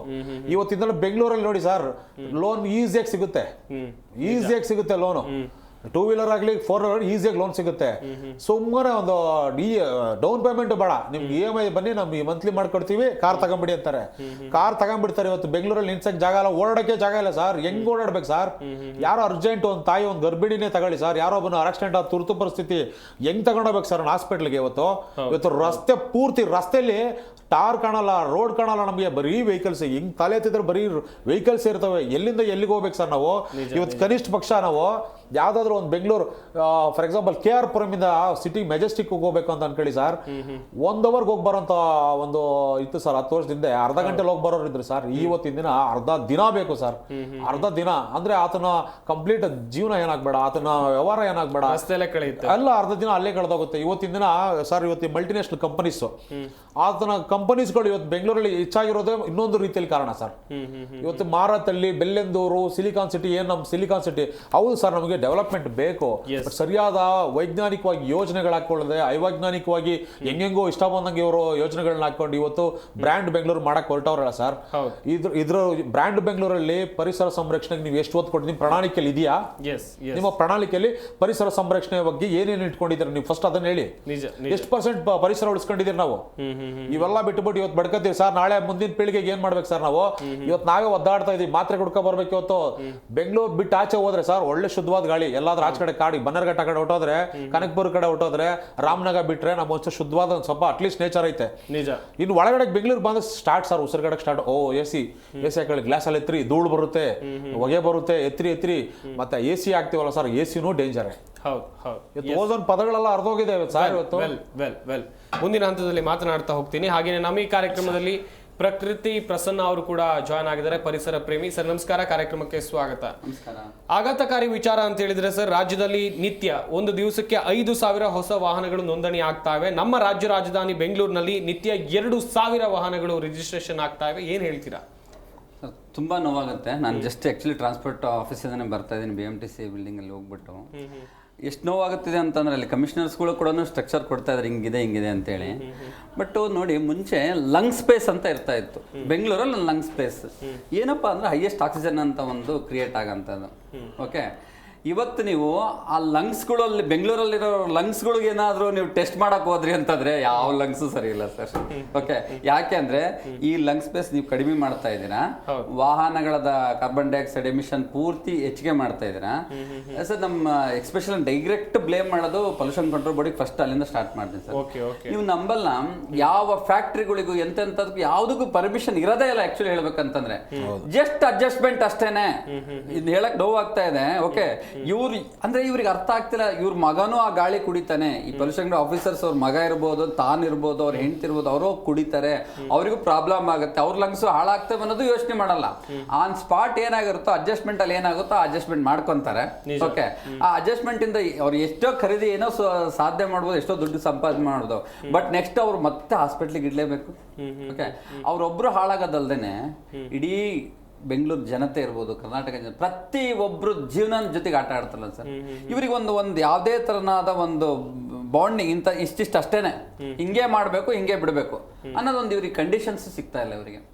ಆ ಸಿಕ್ತು ಅಂತಂದ್ರೆ ಅವತ್ತಿಂದನಾದ್ರೂ ಒಂದು ಸ್ವಲ್ಪ ಅವರು ಉದ್ಧಾರ ಆಗೋದ್ರ ಬಗ್ಗೆ ಯೋಚನೆ ಮಾಡಕ್ ಹೋಗ್ಲಿ ಅನ್ನೋ ಉದ್ದೇಶ ಒಂದು. ಸೆಕೆಂಡು ಸರ್, ಈಗ ನಾವೆಲ್ಲ ಏನು ಮಾಡ್ತಿದ್ದೀವಿ ಅಂತಂದ್ರೆ, ನಾನು ಮತ್ತೆ ಪೊಲಿಟಿಷಿಯನ್ಸ್ಗೆ ಬರ್ತೀನಿ ಸರ್. ಓಕೆ, ಯಾರೇ ಇರ್ಬೋದು, CM ಇರ್ಬೋದು, ಒಬ್ಬ ಮಿನಿಸ್ಟರ್ ಇರ್ಬೋದು. ಓಕೆ, ಆ ಮಿನಿಸ್ಟ್ರಿಗೆ ಅವ್ರಿಗೆ ಒಂದು ಗಾಡಿ ಕೊಡಿ, ಅವ್ರಿಗೆ ಮುಂದಕ್ಕೆ ಒಂದು ಗಾಡಿ ಕೊಡಿ. ಹಿಂದೆ ಮುಂದೆ 20 ಗಾಡಿ ಬೇಕಾ ನಿಮಗೆ? ಅರ್ಥ ಮಾಡ್ಕೊಳ್ಳಿ ದಯವಿಟ್ಟು. ಓಕೆ, ಕೇಳಿದ್ರೆ ಸೆಕ್ಯೂರಿಟಿ ಅಂತಾರೆ. ಯಾವ ಮಣ್ಣು ಸೆಕ್ಯೂರಿಟಿ ಸರ್ ಹೇಳ್ಬೇಕಂತ ಸರ್? ಜನಪ್ರತಿನಿಧಿಗಳು ಸರ್, ನಾವು ಓಟ್ ಹಾಕಿದ ಮೇಲಲ್ಲ ಸರ್ ಅವ್ರು ಆಗಿರೋದಲ್ಲಿ. ಓಕೆ, ನಾವು ಓಟ್ ಹಾಕಿದ ಏನಾದ್ರು ಆಗ್ತಾರ ಅವರು?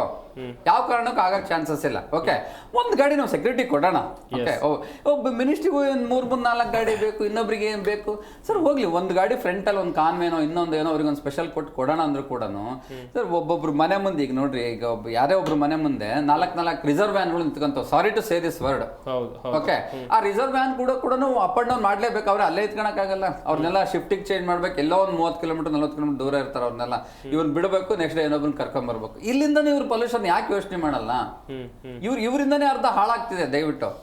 ಓಕೆ, ಇವ್ರೊಂದು ಕ್ಲಾಜಸ್ ಮಾಡಲ್ಲ, ಮಾಡ್ದವನು ಫಾಲೋ ಮಾಡಲ್ಲ. ಓಕೆ, ಇನ್ನು ಹಾಳು ಮಾಡೋದು ಮಾತ್ರ ತುಂಬಾ ಹೆಚ್ಚಿನ ಮಟ್ಟದಲ್ಲಿ ಹಾಳು ಮಾಡಕ್ ಹೋಗ್ತಾರೆ. ಇವ್ರು ಫಸ್ಟ್ ಇವ್ರದ್ದು ಬದ್ಧತೆಗಳು ಅಂತ ಹೇಳ್ತೀವಿ, ಈ ಬದ್ಧತೆಗಳನ್ನ ಫಾಲೋ ಅಪ್ ಮಾಡಕ್ ಸ್ಟಾರ್ಟ್ ಮಾಡ್ಲಿ, ಆಟೋಮೆಟಿಕಲಿ ಎಲ್ಲ ರೆಡಿ ಆಗುತ್ತೆ. ಆಮೇಲೆ ನಮ್ಮ ಎಕ್ಸ್ಪೆಷಲಿ ಟ್ರಾಫಿಕ್ಗೂ ಬರ್ತೀನಿ ನಾನು ಹೇಳ್ಬೇಕಂತ ಅಂದ್ರೆ. ಓಕೆ, ನೀವು ನೋಡ್ರಿ, ಒಂದು ಸಣ್ಣ ಜೋಕ್ ಇದೆ. ಓಕೆ, ಒಂದು ಸಿಗ್ನಲ್ ಇರುತ್ತಂತೆ, ಸಿಗ್ನಲ್ ಜಂಪ್ ಮಾಡಿ ಹೋಗ್ಬಿಡ್ತಾನ ಅವನು. ಆ ಪೊಲೀಸ್ ಬಂದು ನಿಂತ್ಕೊಂಡು ನಿಲ್ಸಿ ಕೇಳಿಸ್ತಾನಂತೆ, ಯಾಕೋ ಸಿಗ್ನಲ್ ಇದೆ ಕಾಣಿಸ್ತಿಲ್ಲ. ಸರ್, ಸಿಗ್ನಲ್ ಕಾಣಿಸ್ತು, ನೀವು ಕಾಣಿಸ್ತಿಲ್ಲ ಸರ್, ನೀವು ಕಟ್ಟದ ನಿಲ್ಲಿಸ್ತಿದ್ದೆ. ಅಂದ್ರೆ ನಾನು ಹೇಳೋದೇನಪ್ಪ ಅಂದ್ರೆ, ಟ್ರಾಫಿಕ್ ಅಲ್ಲಿ ಫಸ್ಟ್ ನಿಂತ್ಕೊಳ್ಳೋದು ಕಲೀರಿ, ನಿಂತ್ಕೊಂಡಾಗ ಇಂಜಿನ್ ಆಫ್ ಮಾಡೋದು ಕಲೀರಿ. ಓಕೆ, ಅಲ್ಲಿ 3 ನಿಮಿಷ ಏನಂದಿರುತ್ತೆ, ಜುರು ಜುರು ಜುರು ಜುರು ಅಂತಂದೇಳಿ ರೈಸ್ ಮಾಡ್ತಾನೆ ಇರ್ತಾರೆ ಹೊರತು ಯಾರು ಒಂದು ಆಫ್ ಮಾಡೋ ಒಂದು ಸಿಸ್ಟಮೆಟಿಕ್ ಕಲ್ತೆ ಇಲ್ಲ ಹೇಳ್ಬೇಕಂತಂದ್ರೆ. ಫ್ಯೂಲ್ ವೇಸ್ಟ್, ಶಬ್ದ ಮಾಲಿನ್ಯ, ಅಲ್ಲೂ ವಾಯು ಮಾಲಿನ್ಯ. ಅಲ್ಲಿ ಜೊತೆಗೆ ಇನ್ನೊಂದು ಏನಾಗುತ್ತೆ ಅಂದ್ರೆ, ಯಾವಾಗ ಈ ಟ್ರಾಫಿಕ್ ಮ್ಯಾನೇಜ್ಮೆಂಟ್ ಆಗ್ಲಿಲ್ಲ ಅಂತಂದಾಗ ನೋಡ್ರಿ, ಒಂದು ವೆಹಿಕಲ್ ಒಂದು ಟ್ರಾಫಿಕಲ್ಲಿ ಪಾಸ್ ಆಗಂತದ್ದು ಒಂದು ಟ್ರಾಫಿಕಲ್ಲಿ ಮಿನಿಮಮ್ 100-150 ವೆಹಿಕಲ್ ನಿಂತ್ಕೊಂತವೆ. ಅದು 4 ಸಿಗ್ನಲ್ ಆಗುತ್ತೆ.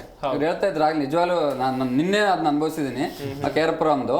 ಓಕೆ, ಒಂದು ಸಿಗ್ನಲ್ ಪಾಸ್ ಆಗ್ಲಿಕ್ಕೆ ಇವತ್ತು 4 ಟೈಮ್ಸ್ ನಾವು ವೇಟ್ ಮಾಡ್ಬೇಕಾಗತ್ತೆ. ಅರ್ಥ ಮಾಡ್ಕೊಳ್ಳಿ. 3 ನಿಮಿಷ ಇಂಟು 4 ಅಂದ್ರೆ ಅಲ್ಲಿ ಆಮೇಲೆ ಯಾವ ಗಾಡಿ ಆಫ್ ಮಾಡಲ್ಲ. ಯಾಕಂದ್ರೆ ಇವತ್ತಿನ ಹೆಂಗಾಗ್ಬಿಟ್ಟಿದೆ ಜನಜಂಗುಳಿಲಿ ಅಂತಂದ್ರೆ, ಅಯ್ಯೋ ಆಫ್ ಮಾಡ್ಬಿಟ್ರೆ AC ಹೋಗುತ್ತೆ, AC ಇಲ್ದಂಗೆ ಇವ್ರು ಜೀವನನೇ ಮಾಡಕ್ಕಾಗಲ್ಲ, ಈ ಲೆವೆಲ್ ವರೆಗೂ. ಯಾರು ಸರ್ ಮುಂಚೆ AC ಕಂಡಿಡಿದ್ರು? ಯಾರು ಕಂಡಿಡಿದ್ರು ಸರ್? ಓಕೆ ಸರ್, ಇವು ಬಿಲೀವ್ ಇಟ್ ಆರ್ ನಾಟ್, ಇವತ್ತು AC ಇಂದ ಬಿಡೋ ಇವನ್ ಮನೆ AC ಇರ್ಬೋದು, ಆಫೀಸಲ್ಲಿ ಏನು ಫಿಟ್ ಮಾಡ್ತಾರಲ್ಲ AC, ಅದು ಡೈರೆಕ್ಟ್ ನಿಮ್ ಓಜನ್ ಲೇಯರ್ ಎಫೆಕ್ಟ್ ಆಗ್ತಾ ಇದೆ. ಅರ್ಥ ಮಾಡ್ಕೊಳ್ಳಿ. ನೀವು ಜಸ್ಟ್ ಏನಪ್ಪಾ ಅಂತ ಅಂದ್ರೆ ನೇಚರಲ್ಲಿ ಎಷ್ಟಿರ್ಬೇಕು ಅಷ್ಟು ಇದನ್ನ ಅನುಕೂಲ ಮಾಡ್ಕೊಂತೋದ್ರ ಬಾಡಿಗೆ, ಆ ಬಾಡಿ ನೇಚರ್ಗೆ ಅಡ್ಜಸ್ಟ್ ಆಗುತ್ತೆ. ನೀವು AC ಗೆ ಅಡ್ಜಸ್ಟ್ ಆಕಂತ ಹೋದ್ರೆ ನಿಮಗೆ ಕುಗ್ತಾ ಹೋಗುತ್ತೆ ಬಾಡಿ, ನಿಮಗೆ ಗೊತ್ತಾಗ್ಲಿಂದ ಕುಗ್ತಾ ಹೋಗುತ್ತೆ. ಇದನ್ನ ದಯವಿಟ್ಟು ಸ್ವಲ್ಪ ಅನಲೈಸ್ ಮಾಡ್ಕೊಳ್ಳಿ ಅಂತಂದೇಳಿ. ಹಾಗೇನೆ ಗಮನಿಸಬೇಕು ವೀಕ್ಷಕರೇ, ಬೆಂಗಳೂರಿನಲ್ಲಿ ಯಾವ ರೀತಿಯಾಗಿ ವಾಯು ಮಾಲಿನ್ಯ ಹೆಚ್ಚಾಗ್ತಾ ಇದೆ, ಜನರ ಆರೋಗ್ಯದ ಮೇಲೆ ಯಾವ ರೀತಿಯಾಗಿ ದುಷ್ಪರಿಣಾಮ ಬೀರ್ತಾ ಇದೆ ಅಂತ ಹೇಳಿ ಬೆಂಗಳೂರಿಗರು ಎಚ್ಚರಿಕೆಯನ್ನು ವಹಿಸಬೇಕು ತಮ್ಮ ಆರೋಗ್ಯದ ವಿಚಾರವಾಗಿ. ಯಾಕಂತ ಹೇಳಿದ್ರೆ ಮಾಲಿನ್ಯ ರಾಜ್ಯ ರಾಜಧಾನಿ ಬೆಂಗಳೂರಿನಲ್ಲಿ ದಿನದಿಂದ ದಿನಕ್ಕೆ ಹೆಚ್ಚಾಗ್ತಾ ಇದೆ. ಇದಕ್ಕೆ ಏನೆಲ್ಲ ಕಾರಣ ಇರಬಹುದು? ಬರೀ ವಾಹನಗಳು ಮಾತ್ರ ಕಾರಣ ಅಲ್ಲ, ಕಾರ್ಖಾನೆಗಳು ಬಿಡುವಂಥ ಹೊಗೆ ಆಗಿರಬಹುದು, ಧೂಳು, ಹಾಗೆಯೇ ಬೇರೆ ಬೇರೆ ವಿಚಾರಗಳು ಮಾಲಿನ್ಯವನ್ನು ಉಂಟು ಮಾಡ್ತಾ ಇದೆ. ನೇರವಾಗಿ ಪರಿಣಾಮ ಬೀರ್ತಾ ಇರೋದು ಪ್ರಕೃತಿಯ ಮೇಲೆ, ಮನುಷ್ಯನ ಜೀವನದ ಮೇಲೆ. ರಾಜಣ್ಣ ಸರ್ ಆಗಲೂ ಕೂಡ ಮಾಹಿತಿಯನ್ನು ಕೊಡ್ತಾ ಇದ್ರಿ. ಹಾಗೆಯೇ ಈ ಪೊಲ್ಯೂಷನನ್ನು ಕಂಟ್ರೋಲ್ ಮಾಡೋಕ್ಕೆ ಸಾರಿಗೆ ಇಲಾಖೆ ವತಿಯಿಂದ ಇರುವಂಥ ಪಾಲಿಸಿಗಳ ಬಗ್ಗೆ ಹೇಳ್ತಾ ಹೋಗ್ಬೋದಾ ಸರ್? ಇದ್ರ ಬಗ್ಗೆ ರಿಪೀಟ್ ಆಗುತ್ತೆ ಅಂತ ಅನಿಸುತ್ತೆ.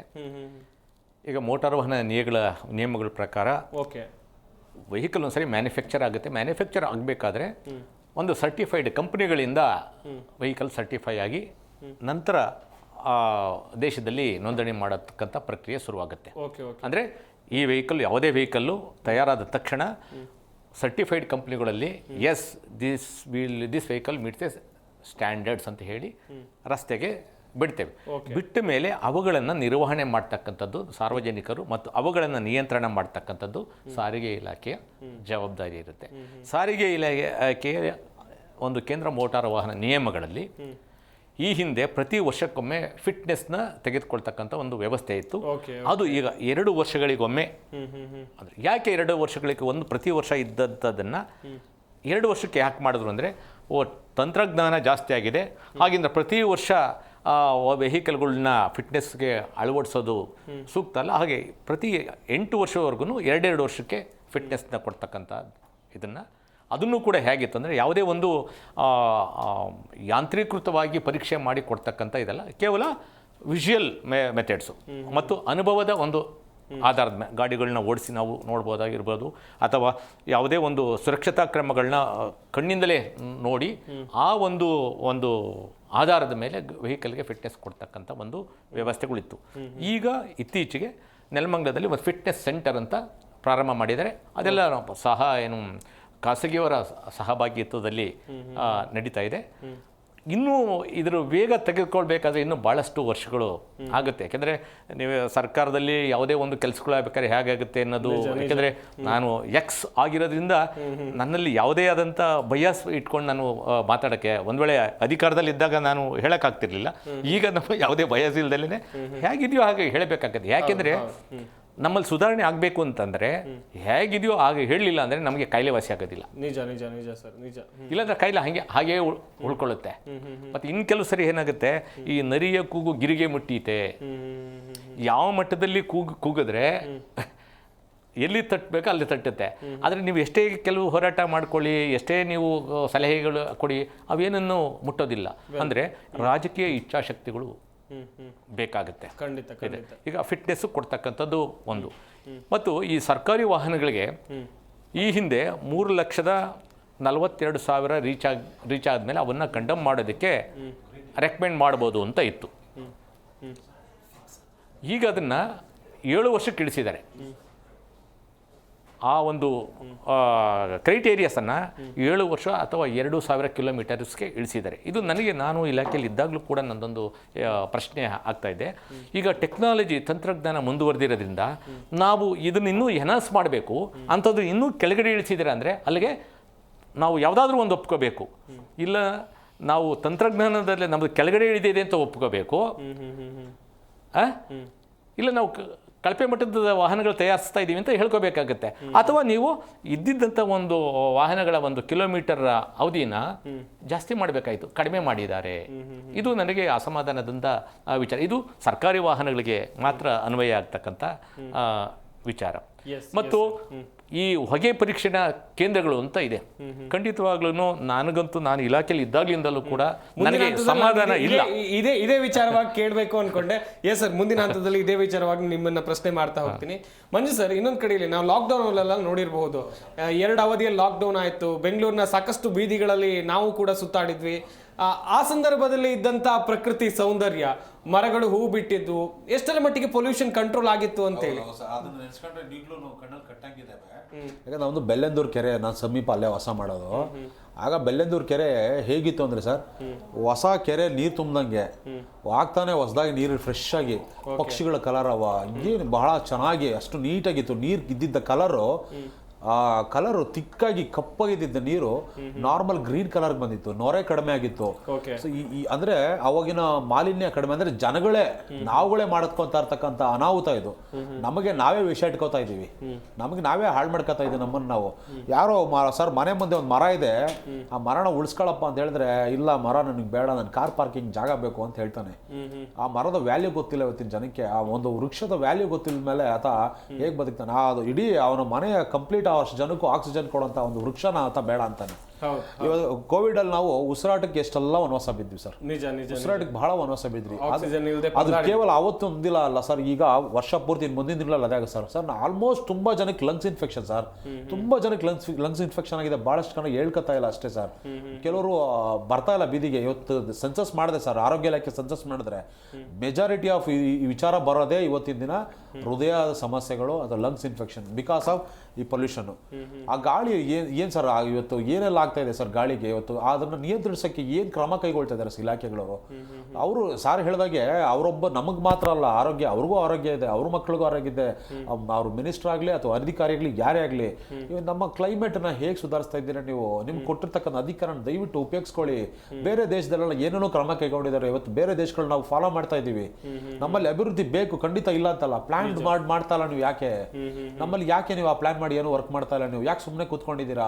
ನೀವು ಅವ್ರ ಕಾಲ್ ಹೇಳಿದ್ರು, ಇವ್ರ ಕಾಲ್ ಹೇಳಿದ್ರು, ಅವ್ರಂಗೆ ಇವ್ರಿಂಗೆ, ಆ ಹಗರಣ ಈ ಹಗರಣ, ದುಡ್ಡು ದೋಚು ಬಾಚು, ಜೈಲ್ಗೆ ಹೋಗು, ಬರೀ ಇವೇನಾ ನಿಮ್ಮ ಜೀವನ ಪೂರ್ತಿ? ಬರೀ ಇವೇನಾ? ಇದಕ್ಕೇನ ನಿಮ್ಮನ್ನ ಅವೆಲ್ಲ ಎಲೆಕ್ಟ್ ಮಾಡಿ ಕಳಿಸ್ತಾ ಇರೋದು? ಏನ್ ಮಾಡ್ತಾ ಇದ್ದೀರಾ ನೀವೆಲ್ಲ? ಇವತ್ತು ರಾಜ್ಯ ಇವತ್ತು ಏನಾಗ್ತಾ ಇದೆ? ಇವತ್ತು ನಾವು ವೈನಾಡು ಜಾಸ್ತಿ ಬೇಡ, ಜಸ್ಟ್ ಎಕ್ಸಾಂಪಲ್ ತಗೊಂಡ್ರೆ ವೈನಾಡದಲ್ಲಿ ಆಗಿದ್ದಂತ ಘಟನೆ ಮುಂದಿನ ಬೆಂಗಳೂರಲ್ಲಿ ಭೂಕಂಪ ಆಗಲ್ಲ ಅಂತ ಏನ್ ಗ್ಯಾರಂಟಿ ಸರ್? ಉಷ್ಣತೆ ಹೆಚ್ಚಾಗ್ತಾ ಇದೆ ಸರ್, ಟೆಂಪರೇಚರ್ ಜಾಸ್ತಿ ಆಗ್ತಿದೆ ಸರ್. ಈ ವರ್ಷ ಮಳೆ ಬಂದ್ರೆ ನಾವು ಬಾಯಿ ಬಡ್ಕೋಬೇಕಾಗಿ ಸರ್. ಬೆಂಗಳೂರಲ್ಲಿ ಮಳೆ ಇಲ್ಲ ಅಂದ್ರೆ ಬಹಳಷ್ಟು ವರ್ಷಗಳಿಂದ ಮಳೆ ಪ್ರಮಾಣ ಕಡಿಮೆ ಇತ್ತು ಸರ್. ಈ ಏನೋ ಮಳೆ ಹೆಂಗ್ ಬಂತು ಅಂತಾನೆ ಗೊತ್ತಿಲ್ಲ. ಏನೋ ನಾವೆಲ್ಲ ತಪಾಸ್ ಮಾಡಿದೀವೋ ಏನೋ, ನಾವು ಪಾಪ ತಂಬರೋ ಸರ್ ನಿಜವಾಗ್ಲೂ ಬೆಂಗಳೂರಲ್ಲಿ ಇರ್ತಕ್ಕಂಥವ್ರು. ಕುಡಿಯಕ್ಕೆ ನಮಗೆ ನೀರು ಇಲ್ದಿರಂಗಾಯ್ತಲ್ಲ ಸರ್. ಕಾವೇರಿ ನೀರು ಕೂಡ ನಮಗೆ ಸಿಗ್ಲಿಲ್ಲ ಸರ್. ಈ ವರ್ಷ ಬಹಳ ಕಷ್ಟಪಟ್ಟಿದ್ದು, ಕುಡಿಯಕ್ಕೆ ನೀರಿಲ್ಲ. ಎಲ್ಲ ಬಿಂದಿಗೆಗಳು, ಟ್ಯಾಂಕರ್ಗಳು ಓಡಿಸ್ಕೊಂಡು ಟ್ಯಾಂಕರ್ಗಳು ಕೂಡ ದುಬ್ಬಟ್ಟು ಮಾಡ್ಕೊಂಡ್ರು. ಈ ರೀತಿಯಾದಂತ ಒಂದು ವಾತಾವರಣ ಬೆಂಗಳೂರಲ್ಲಿ ಕ್ರಿಯೇಟ್ ಆಗ್ತಾ ಇದೆ. ಇವತ್ತು ಪೊಲ್ಯೂಷನ್ ಎಲ್ಲಾ ರೀತಿಯಲ್ಲೂ ಪೊಲ್ಯೂಷನ್ ಆಗ್ತಾ ಇದೆ. Not only air pollution sir. ನಾವು ಕೆರೆ ಮಾಲಿನ್ಯಗಳು ಮಾಡ್ಕೊಂಡಿದೀವಿ ಇವತ್ತು ಕೆರೆ ಕುಡಿಯಕ್ಕೆ ನೀರು ನಾವು ಕೆರೆಗಳನ್ನ ಚೆನ್ನಾಗಿ ಇಟ್ಕೊಂಡಿದ್ರೆ, ನಾವು ನೀರಿಗೆ ಅಭಾವಕ್ಕೆ ನಾವು ಕಾವೇರಿ ನೀರಿಗೆ ಕಾಯಬೇಕಾಗಿರಲಿಲ್ಲ. ಸುತ್ತಮುತ್ತ ಕೆರೆಗಳು ನಾವು ನೀಟಾಗಿ ಇಟ್ಕೊಂಡಿದ್ರೆ ಈ ನೀರನ್ನೇ ನಾವು ಕುಡಿಯಬಹುದಾಯ್ತು. ಅಯೋಗ್ಯವಾಗಿ ಮಾಡ್ಕೊಂಡಿದ್ರೆ ಆ ಬೆಲ್ಲೆಂದೂರು ಕೆರೆ ನೀರು ನಮ್ಮ ತಾತಂದ್ರು ಕುಡಿತಾ ಇದ್ರು ಸರ್. ಅಂತ ಯೋಗ್ಯವಾದಂತ ನೀರು ಇವತ್ತು ನಾವು ಹಾಳು ಮಾಡ್ಕೊಂಡಿದೀವಿ. ಇವೆಲ್ಲ ನಾವು ಮಾಡ್ಕೊಂಡಿರ್ತಕ್ಕಂಥದ್ದು. ನಾವು ಯೋಚನೆ ಮಾಡಬೇಕು ಮುಂದಿನ ದಿನಗಳಲ್ಲಿ. ಎಲ್ಲ ಎಜುಕೇಟೆಡ್ ಸರ್, ನಾವು ಆಲ್ಮೋಸ್ಟ್ ಎಜುಕೇಟೆಡ್ಸು. ನಾವೇನ್ ಮಾಡ್ತೀವಿ, ಬೆಳಗ್ಗೆ ಕಾರಿಂದ ಡ್ಯೂಟಿಗೆ ಹೊರಡ್ಬೇಕಾದ್ರೆ ರಾತ್ರಿ ಕಸ ಮೂಟೆ ಕಟ್ಕೊಂಡಿರ್ತೀವಿ ಸರ್. ಹೋಗ್ತಾ ಎಲ್ಲಾದ್ರೂ ಕೆರೆ ಸಿಕ್ತಂದ್ರೆ ಕೆರೆ ನೋಡಿದ ತಕ್ಷಣ ನಮ್ಗೆ ಅನ್ಸ್ಬೇಕಾಗಿರೋದು ಆ ಕೆರೆ ಈಜು ಹೊಡಿಬೇಕು, ಪಕ್ಷಿಗಳು ನೋಡ್ಬೇಕು ಅಂತ ಅಲ್ಲ ಸರ್. ಕಸ ಎಸ್ಯಕ್ಕೆ ಕೆರೆ ಕಾಣಿಸ್ಬೇಕು. ಕೆರೆಯಲ್ಲಿ ಎಸ್ಬಿಟ್ಟು ಹೊರಟೋಗ್ಬಿಡೋದು. ಅಲ್ಲಿ ನೀರಲ್ಲಿ ಇರ್ತಕ್ಕಂಥ ಪಕ್ಷಿಗಳೇನಾಗ್ಬೇಡ, ಜೀವಚಾರಗಳೇನಾಗ್ಬೇಡ, ಇವುಗಳನ್ನೆಲ್ಲ ಯೋಚನೆ ಮಾಡುವಂತ ಶಕ್ತಿ ಇಲ್ವಾ ಸರ್? ಯಾಕೆ ಸರ್ ಇವ್ರಿಗೆಲ್ಲ ಎಜುಕೇಶನ್ ಚೈಲ್ಡ್ಹುಡ್ ಇಂದಾನೆ ಎಜುಕೇಶನ್ ಇರುತ್ತೆ ಸರ್. ಎನ್ವೈರನ್ಮೆಂಟ್ ಬಗ್ಗೆ ಚೈಲ್ಡ್ಹುಡ್ ಇಂದಾನೆ ಇರುತ್ತೆ. ಈ ಕ್ಲೈಮೇಟ್ ಚೇಂಜ್ ಬಗ್ಗೆ ನಾವು ಆಗಿಂದ ಓದ್ಕೊಂಡ್ ಬಂದಿದ್ದು ವಿಚಾರ. ನಾವೆಲ್ಲ ಜಾಗೃತರಾಗಿರ್ಬೇಕಾಗಿರೋದು. ನಮಗ್ ಬೇಕಾಗಿರತಕ್ಕಂತ ಈ ಒಂದು ಪರಿಸರ ನಾವು ಆರಾಮಾಗಿ ಬಿಟ್ಟು ಹಾಳು ಮಾಡ್ಕೊಂಡು ಹೊಟ್ಟಿದೀವಿ. ಬಹಳ ನೋವಿನ ವಿಚಾರ. ಪ್ರಸನ್ನ ಸರ್, ಇನ್ನೊಂದು ಕಡೆಯಲ್ಲಿ ನೋಡ್ತಾ ಹೋಗೋದಾದ್ರೆ ಮಾನವನ ದುರಾಸೆಯಿಂದ ಪರಿಸರದ ಮೇಲೆ ಆಗ್ತಾ ಇರುವಂತ ಪರಿಣಾಮಗಳ ಬಗ್ಗೆ ನಾವು ಆಗ್ಲೇ ಮಾತಾಡ್ತಾ ಇದ್ವಿ. ಹಾಗೇನೆ ಮಾಲಿನ್ಯ ನಿಯಂತ್ರಣ ಮಂಡಳಿ ಅಂತ ಒಂದಿದೆ. ಅವ್ರೇನಾದ್ರೂ ಕ್ರಮ ತಗೊಳ್ತಾ ಇದಾರೆ ಸರ್ ಈ ವಿಚಾರವಾಗಿ? ಏನ್ ಹೇಳ್ತೀರಾ ನೀವು ಈ ಬಗ್ಗೆ? ಅವರಂತೂ ತುಂಬಾ ಕಷ್ಟಪಟ್ಟು ಕೆಲಸ ಮಾಡ್ತಿದ್ದಾರೆ ಸರ್.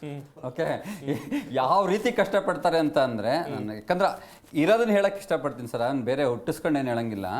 ಓಕೆ, ಇವನಿಗೆ ಇಷ್ಟು ಕೆಟ್ಟದ್ದು ಮಾಡ್ತಾ ಇದ್ದಾನೆ ಪರಿಸರಕ್ಕೆ, ಆ ಕೆಟ್ಟದ್ದು ಮಾಡ್ತಿರೋದನ್ನ ನಾನು ಯಾವ ರೀತಿ ಅವನಿಗೆ ಕರೆಕ್ಟ್ ಸಿಗ್ನೇಚರ್ ಮಾಡಿ ಇದು ನಿನಗೆ ಪರ್ಫೆಕ್ಟ್ ಅಂತಂದೇಳಿ ಯಾವ ರೀತಿ ಸರ್ಟಿಫಿಕೇಟ್ ಕೊಡೋದು ಅನ್ನೋದನ್ನ ಬಗ್ಗೆ ಭಾಳ ಚೆನ್ನಾಗಿ ಯೋಚನೆ ಮಾಡ್ತಾರೆ ಸರ್. ಓಕೆ, ಇದನ್ನ ಮಾಡಬಾರ್ದಲ್ಲ ಸರ್, ಹೌದಲ್ವಾ?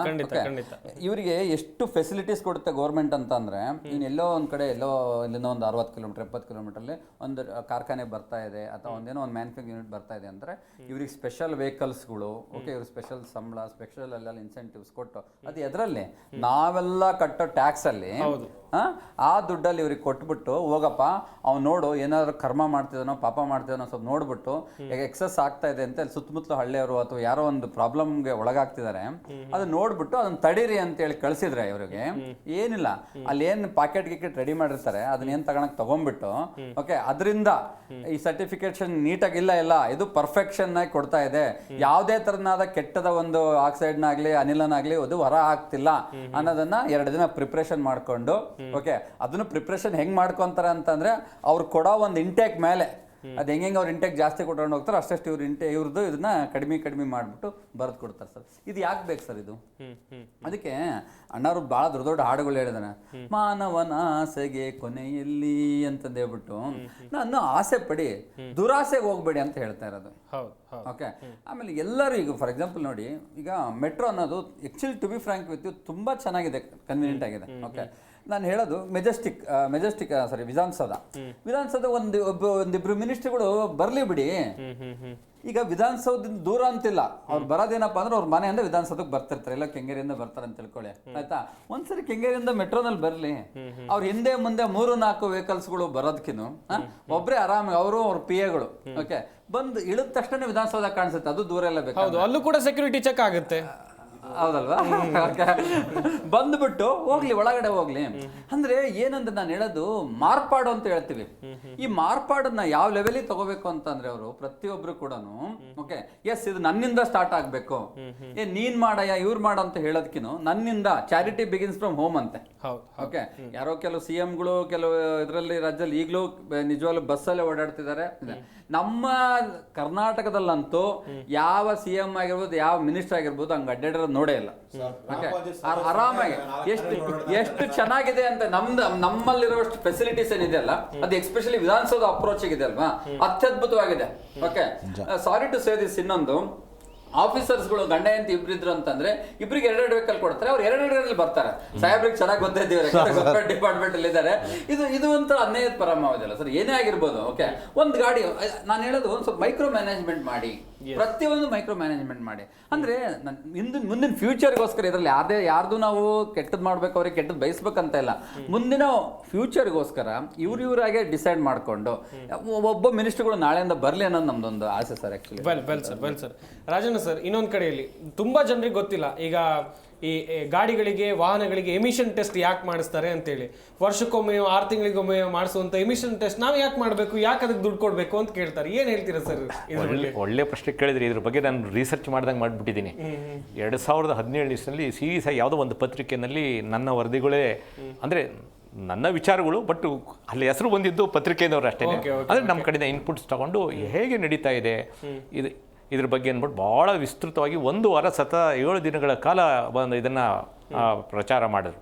ಅಂದರೆ ಅಲ್ಲಿ ಇರ್ತಕ್ಕಂಥ ನ್ಯೂನತೆಗಳನ್ನ ಎತ್ತಿ ತೋರಿಸಿದಂಥ ಸಂದರ್ಭದಲ್ಲಿ ಇಲಾಖೆ ಇದಕ್ಕೆ ಸಪ್ರೇಟ್ ಒಂದು ಕಮಿಟಿಯನ್ನು ಮಾಡಿ ಟಾಟಾ ಇನ್ಸ್ಟಿಟ್ಯೂಟಲ್ಲಿರ್ತಕ್ಕಂಥ ಪ್ರೊಫೆಸರ್ಗಳ ಒಂದು ಸಮ್ಮುಖದಲ್ಲಿ ಇದನ್ನು ಕಡಿವಾಣ ಹಾಕೋದಕ್ಕೆ, ನಿಯಂತ್ರಣ ಮಾಡೋದಕ್ಕೆ, ಅಂದರೆ ನಾವು ಏನು ಸರ್ಟಿಫಿಕೇಟ್ ಕೊಡ್ತಾ ಇದ್ದೀವಿ ನಾಮಕಾವಸ್ಥೆ ಸರ್ಟಿಫಿಕೇಟು, ಇದರಲ್ಲಿ ಯಾವುದೇ ಆದಂಥ ತಾರ್ಕಿಕವಾದಂಥ ಅಂಶಗಳು ಇಲ್ಲ. ಇದೇನು ಒಂದು ಪ್ರೊಸೀಜರು, ಅದಕ್ಕೆ ಇನ್ವಾಲ್ವ್ ಮಾಡಬೇಕು.